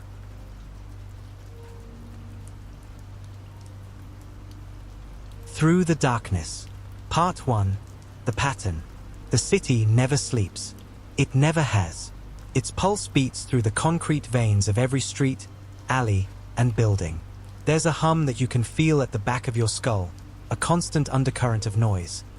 The distant roar of traffic, the shuffle of feet on the sidewalk, the murmur of conversations in cafes and bars. But underneath all of that, there is something else. Something quieter. Something more sinister. I've spent my career chasing shadows, watching people and places with a steady hand, trying to find the patterns hidden beneath the noise. It's what I do. It's what I've always done. But even I couldn't have prepared myself for this. I'm Detective Samuel Daniels, and I've been on the force for 15 years. That's long enough to know when something isn't right. And this was wrong. The first body was discovered a week ago. The victim, a young woman in her 20s, was found in an abandoned building on the outskirts of the city. No signs of struggle, no obvious injuries. It looked like she had just collapsed, but the smell of something sickly sweet lingered in the air. She had been strangled, that much was clear. At first, we thought it was just another case of a random killing, a mugging gone wrong, a drug deal turned violent. But then the second body turned up. Same place, same circumstances, same smell. It was the pattern that hooked me. The third victim was found in the same location, her body discarded like the others. Same story, same haunting absence of evidence. No signs of forced entry, no witnesses, and no trace of the killer. It was as if these people had simply disappeared, only to reappear in death, in the same place, under the same circumstances. I don't believe in coincidences. Not anymore. I stared at the photos of the victims. All of them were young women, each with dark hair and pale skin, their faces frozen in a state of fear or surprise. I could see it in their eyes. They knew something was coming, but they never had the chance to fight it. I rubbed my face, my mind racing. Something didn't sit right with me. There was a coldness in these deaths, a calculated, almost clinical efficiency that spoke of a mind more detached from humanity than I cared to think about. These were not crimes of passion. These were deliberate, methodical killings, carried out with an almost surgical precision. I grabbed my coat and headed out to the crime scene. The abandoned building was cold, the kind of cold that cuts through to your bones. The air was stale, thick with dust and the faint odor of mold. The room where the bodies had been found was empty now, save for the faint outline of where they had once lain.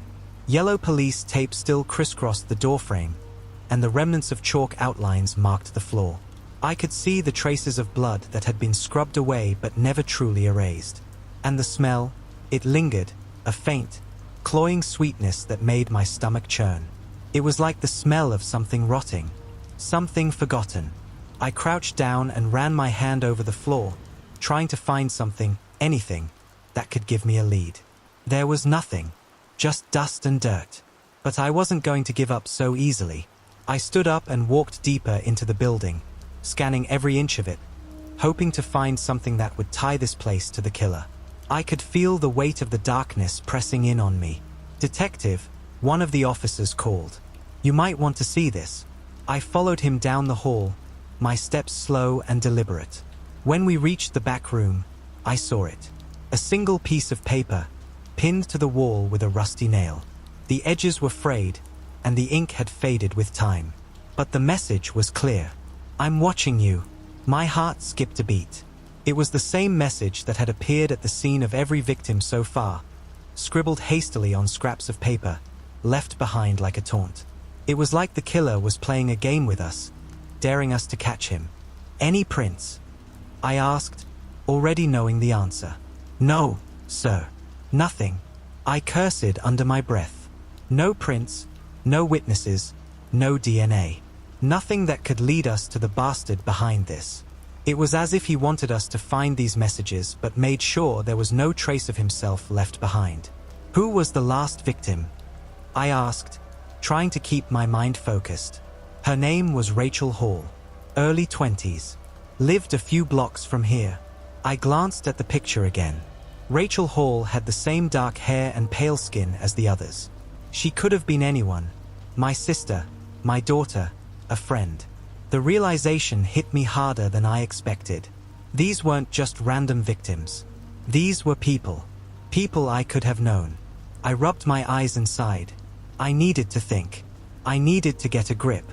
That night, I went back to the office, staring at the case files spread out before me. The pattern was undeniable. 3 victims, all women, all with the same physical characteristics. But it wasn't just that. It was the way they died. The message left behind. The complete lack of evidence. The killer was playing a game, one that we were losing. I ran through the possibilities. Was there any connection between the victims? Were they connected to each other in some way? The answer was no.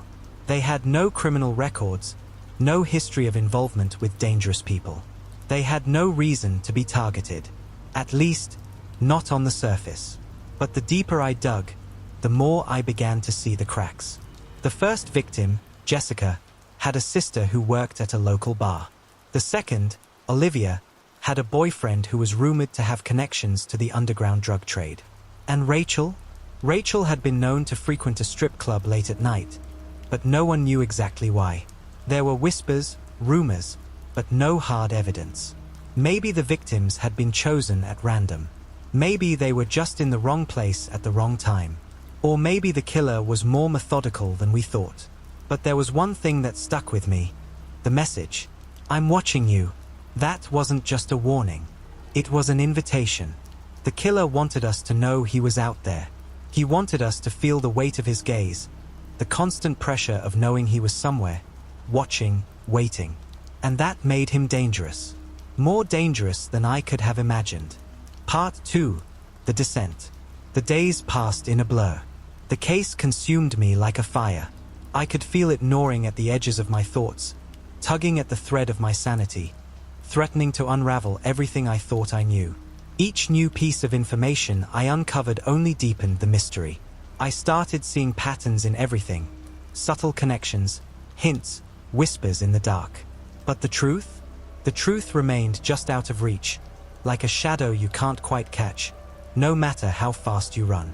I spent hours in the office, going through every report, every piece of evidence. The killer wasn't just a shadow. He was someone who had been playing this game for a long time. A man who had learned how to hide in plain sight. He knew how to cover his tracks, how to leave no trace. And he was getting more brazen with each passing day. The third victim, Rachel Hall, had been found just as the others had. A similar pattern. No signs of struggle, no blood at the scene, just a body, abandoned like a discarded doll. But what set Rachel apart was the fact that she had been seen leaving the bar where her sister worked. The last person to speak to her had been a man, a regular, someone who came in nearly every night. His name was Thomas. He was quiet, unremarkable, a man who blended into the crowd. But now, he was the only lead we had. I made a decision then. I had to see Thomas. I had to get into his head, figure out if he knew more than he was letting on. I found him at his apartment building, sitting on the front steps, smoking a cigarette. He was older than I expected, with a scruffy beard and tired eyes. He looked like a man who had been worn down by life. But there was something in his posture, something in the way he held himself that told me he was hiding something. Something dark. "Thomas," I said, stepping up to him. He looked up, startled, but quickly composed himself. "What's this about?" he asked, his voice rough.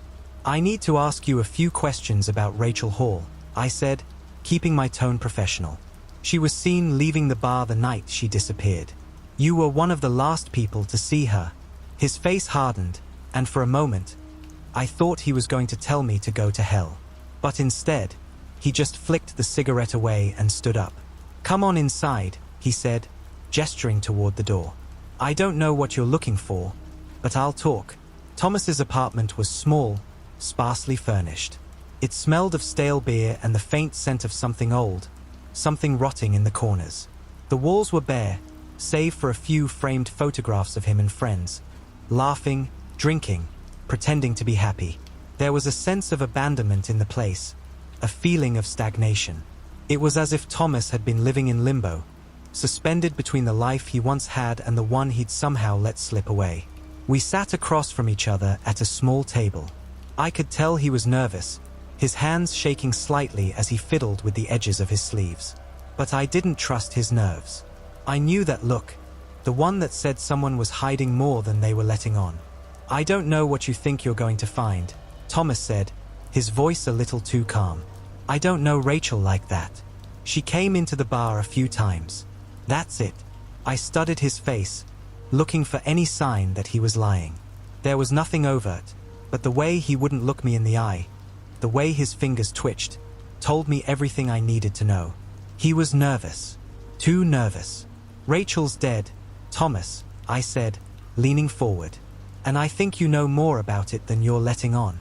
His eyes flickered, a brief flash of panic before he regained control. "I told you, I don't know anything," he said, his voice rising slightly. "I didn't hurt her. I didn't even know her that well. She just came in. We talked. That was it." I stared at him, letting the silence stretch between us. Silence always made people uncomfortable, and in my experience, people would fill it with the truth, whether they meant to or not. "And what about the others?" I asked softly. "Do you know them too? The other victims? They all had connections to places like the bar, places like yours." Thomas froze. His eyes widened ever so slightly, his hand tightening around the edge of the table. For a moment, I thought he was going to break, to tell me everything. But instead, he clenched his jaw and looked away. "I don't know what you're talking about," he muttered. "I don't know anything about those other women." But I could see it now, the cracks in his facade, the guilt he was trying so hard to hide. I leaned back in my chair, keeping my expression neutral. He wasn't telling me everything. I knew that. And yet, I wasn't getting any closer to understanding the full picture. Before I could say anything else, Thomas stood up abruptly. "I've said all I'm going to say," he said, his voice shaking. "I don't know anything. I'm not involved." I didn't argue with him. There was no point. He was scared, of me, of what I might find out, or of what he had been part of. I had no proof to hold him, no solid evidence to arrest him. But I couldn't shake the feeling that Thomas was hiding something, and I was going to find out what it was. One way or another.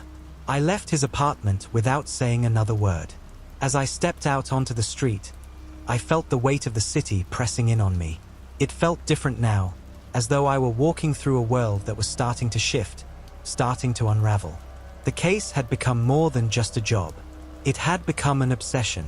I couldn't let it go. Not now.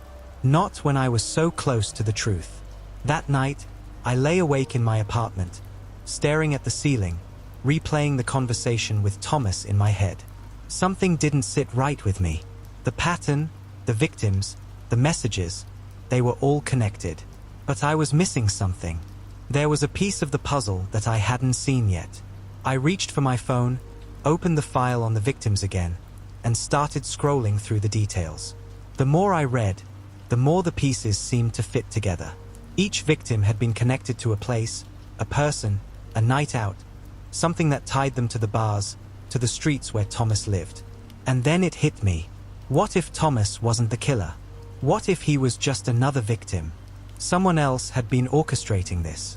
Someone who had been watching, waiting, playing this game for a long time. Part 3. The web unravels. I couldn't shake the thought, couldn't ignore the pieces of the puzzle that were slowly, but surely, coming together. What if Thomas wasn't the killer? What if he was simply another pawn in a much larger game? I needed to look deeper.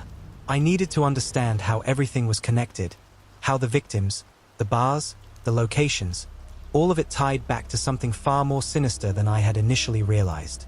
I started reviewing every single detail, every small connection, every insignificant event. My desk became a mess of papers and notes, but it was the only way to think clearly, to see the patterns emerge from the chaos.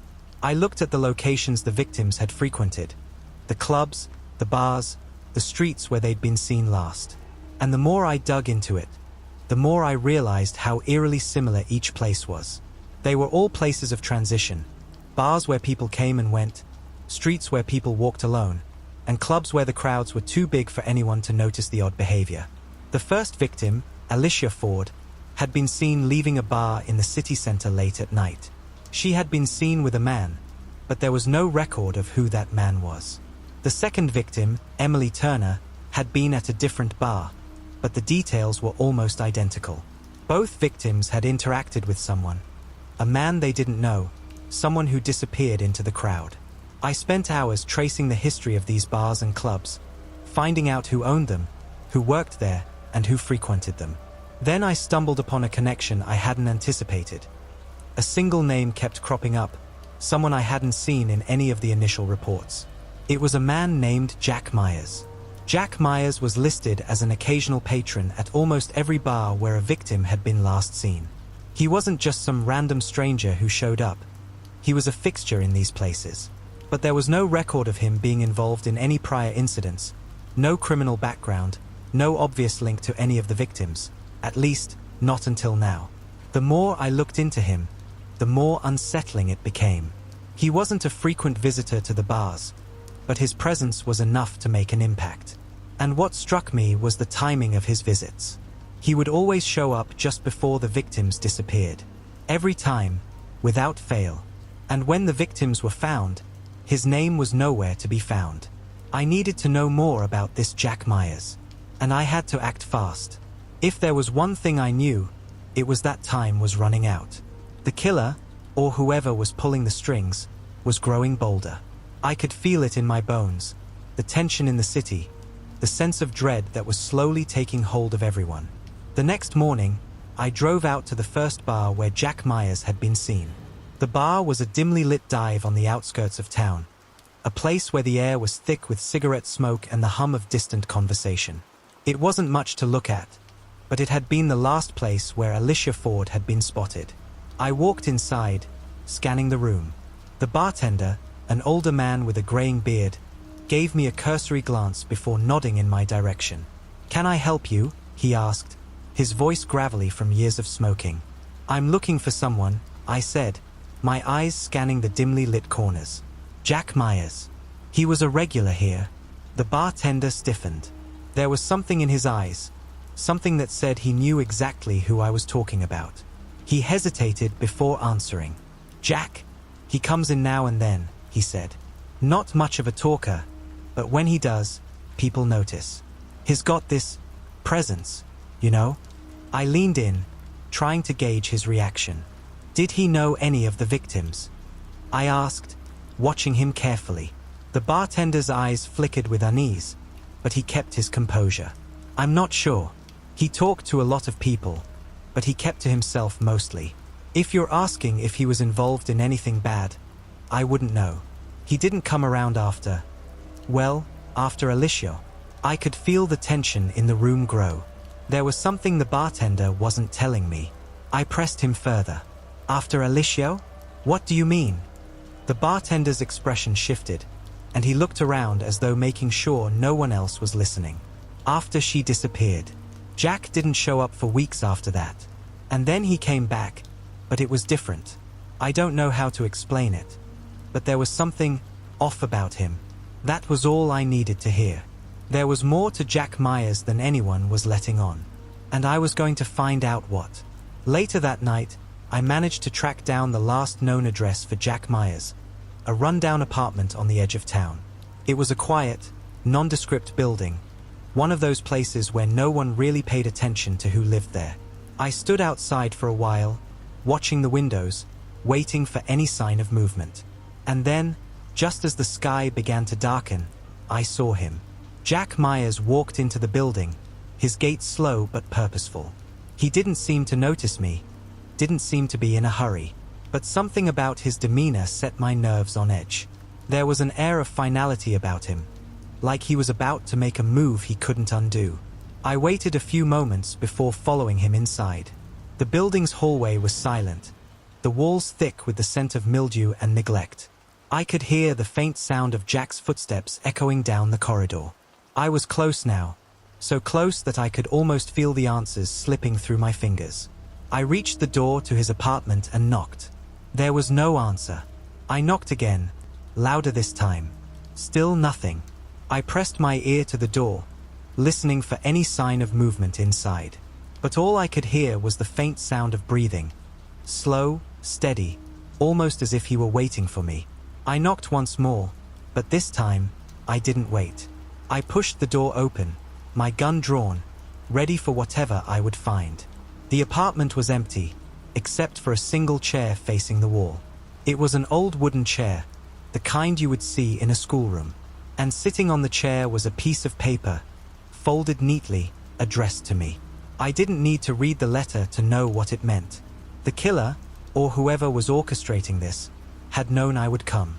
He had been waiting for me. But this was only the beginning. There was so much more to uncover, and I was getting closer. Too close. Part 4. The Haunting Truth. I stood frozen in the doorway, my heart hammering in my chest, staring at the letter that sat on the chair like a terrible omen. Every instinct screamed at me to turn and leave, to call for backup and bring the full force of the department to this place. But I couldn't. I had to know what was inside that letter. The chase had led me here, and I wasn't about to back down. With a shaky hand, I reached for the envelope, the weight of it far heavier than it should have been. As I unfolded the paper, a chill ran through me, almost as if the air itself had thickened. The handwriting was unmistakable, sharp, deliberate strokes, as though every word had been carefully crafted. "You're getting close, detective." My stomach twisted. The words weren't just a message, they were a challenge, a taunt. Whoever was behind this wasn't just playing a game. They were making me a part of it. "But it's not me you should be looking for." I froze. The words seemed to reach into my chest, wrapping around my heart and squeezing. I couldn't understand. This person had been behind everything. The murders, the disappearances. They'd made their moves from the shadows, pulling strings, creating chaos. How could they say it wasn't them? The one you seek has been with you all along. The game is just beginning, detective. My breath hitched, and the world seemed to spin. The words on the page blurred for a moment as I reread them, trying to piece together what they meant. Who could this mysterious figure be? Someone close to me? Someone I trusted? The sound of footsteps behind me shattered my thoughts, and I spun around instinctively, my hand reaching for my gun. But there was no one there. Just the empty hallway, the oppressive silence. I blinked, disoriented, and took a step backward, my back hitting the doorframe. The apartment felt suffocating now, as though the walls were closing in on me. I should have left. I should have gone back to the precinct and told them what I had found. But I couldn't shake the feeling that I was on the edge of uncovering something monumental. Something that could change everything. The hallway was still quiet, but I couldn't shake the sensation that I wasn't alone. There was a presence in the apartment now, a heaviness in the air that hadn't been there before. Every creak of the old building made my skin crawl, every movement a potential threat. I backed away from the door, making my way toward the living room.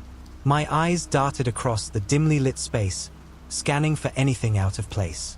Suddenly, a sound caught my attention, faint at first, but then unmistakable. A low, guttural noise coming from the back of the apartment. It was muffled, like something, or someone, was trying to be quiet, but the effort was failing. I followed the sound, each step slow and deliberate, as I moved toward the source. The apartment seemed unnervingly still, too still for comfort. As I approached the hallway leading to the bedroom, the noise grew louder, a strange, rhythmic scraping sound, like fingernails dragging across a hard surface. I stepped into the bedroom, my heart racing. The room was almost empty, save for a single figure hunched over in the far corner, obscured in shadow. I couldn't make out the details, but the shape was unmistakable. "Jack!" I called, my voice shaky but firm. There was no response. The figure remained still, unmoving, its presence somehow more menacing in the silence. I raised my gun, my grip tightening, ready to fire at the slightest sign of movement. My eyes adjusted to the dim light, and then I saw it. The figure was scribbling something on the wall, the same deliberate, manic handwriting I had seen in the letter. I froze. This wasn't Jack. This was something else. The figure was writing something in thick, jagged letters, the words appearing on the wall like some grotesque form of communication. The figure continued to scrawl, oblivious to my presence. My hands shook as I stepped forward, my breath coming in short, ragged gasps. What the hell was going on here? I reached out slowly, trying to get closer without alerting the figure. But then, something strange happened. The figure stopped. In an instant, it turned toward me, its eyes wide and bloodshot, a twisted smile spreading across its face. "Detective," it whispered, the voice gravelly and distant. "You've been looking in the wrong places. The answers were here all along." Before I could react, it lunged at me with terrifying speed. I fired instinctively, the gunshot ringing in the confined space, but the figure wasn't there anymore. It was as though it had disappeared into the shadows, leaving only the echo of its presence behind. The room was eerily quiet again, and I stood there, breathless, my heart pounding in my chest. What the hell had just happened? I didn't know how long I stood there, trying to make sense of everything. My mind raced through 1,000 possibilities, each one more impossible than the last. But one thing was clear now: the game was far from over. And the killer, or whatever this thing was far more dangerous than I had ever imagined. I stumbled out of the apartment, barely able to keep my footing as my mind spun with confusion. The letter, the figure, the strange events, all of it pointed to something bigger than a simple case of murder. The real threat was still out there, and I wasn't going to stop until I uncovered every last secret. That night, I couldn't sleep. The events of the day, the cryptic letter, the terrifying encounter, it all haunted me. I couldn't get the image of the figure out of my head. The way it smiled, the way it spoke, and most chilling of all, the words it had said. The answers were here all along. I knew I was missing something crucial. I had to go back to the beginning, back to where it all started, and this time, I couldn't afford to miss anything. The connection between the victims, the bars, and now this thing that wasn't Jack Myers. It was all tied together in ways I couldn't fully comprehend. I took another look at the letter. The words still echoed in my mind, over and over again. But something stood out to me, something I had missed before. "The one you seek has been with you all along." Who was the one? Who had been with me all along? And then it hit me. The figure. It wasn't Jack. It wasn't even human. It was something else entirely, something that had been hiding in plain sight. My blood ran cold as the answer came to me. It was me.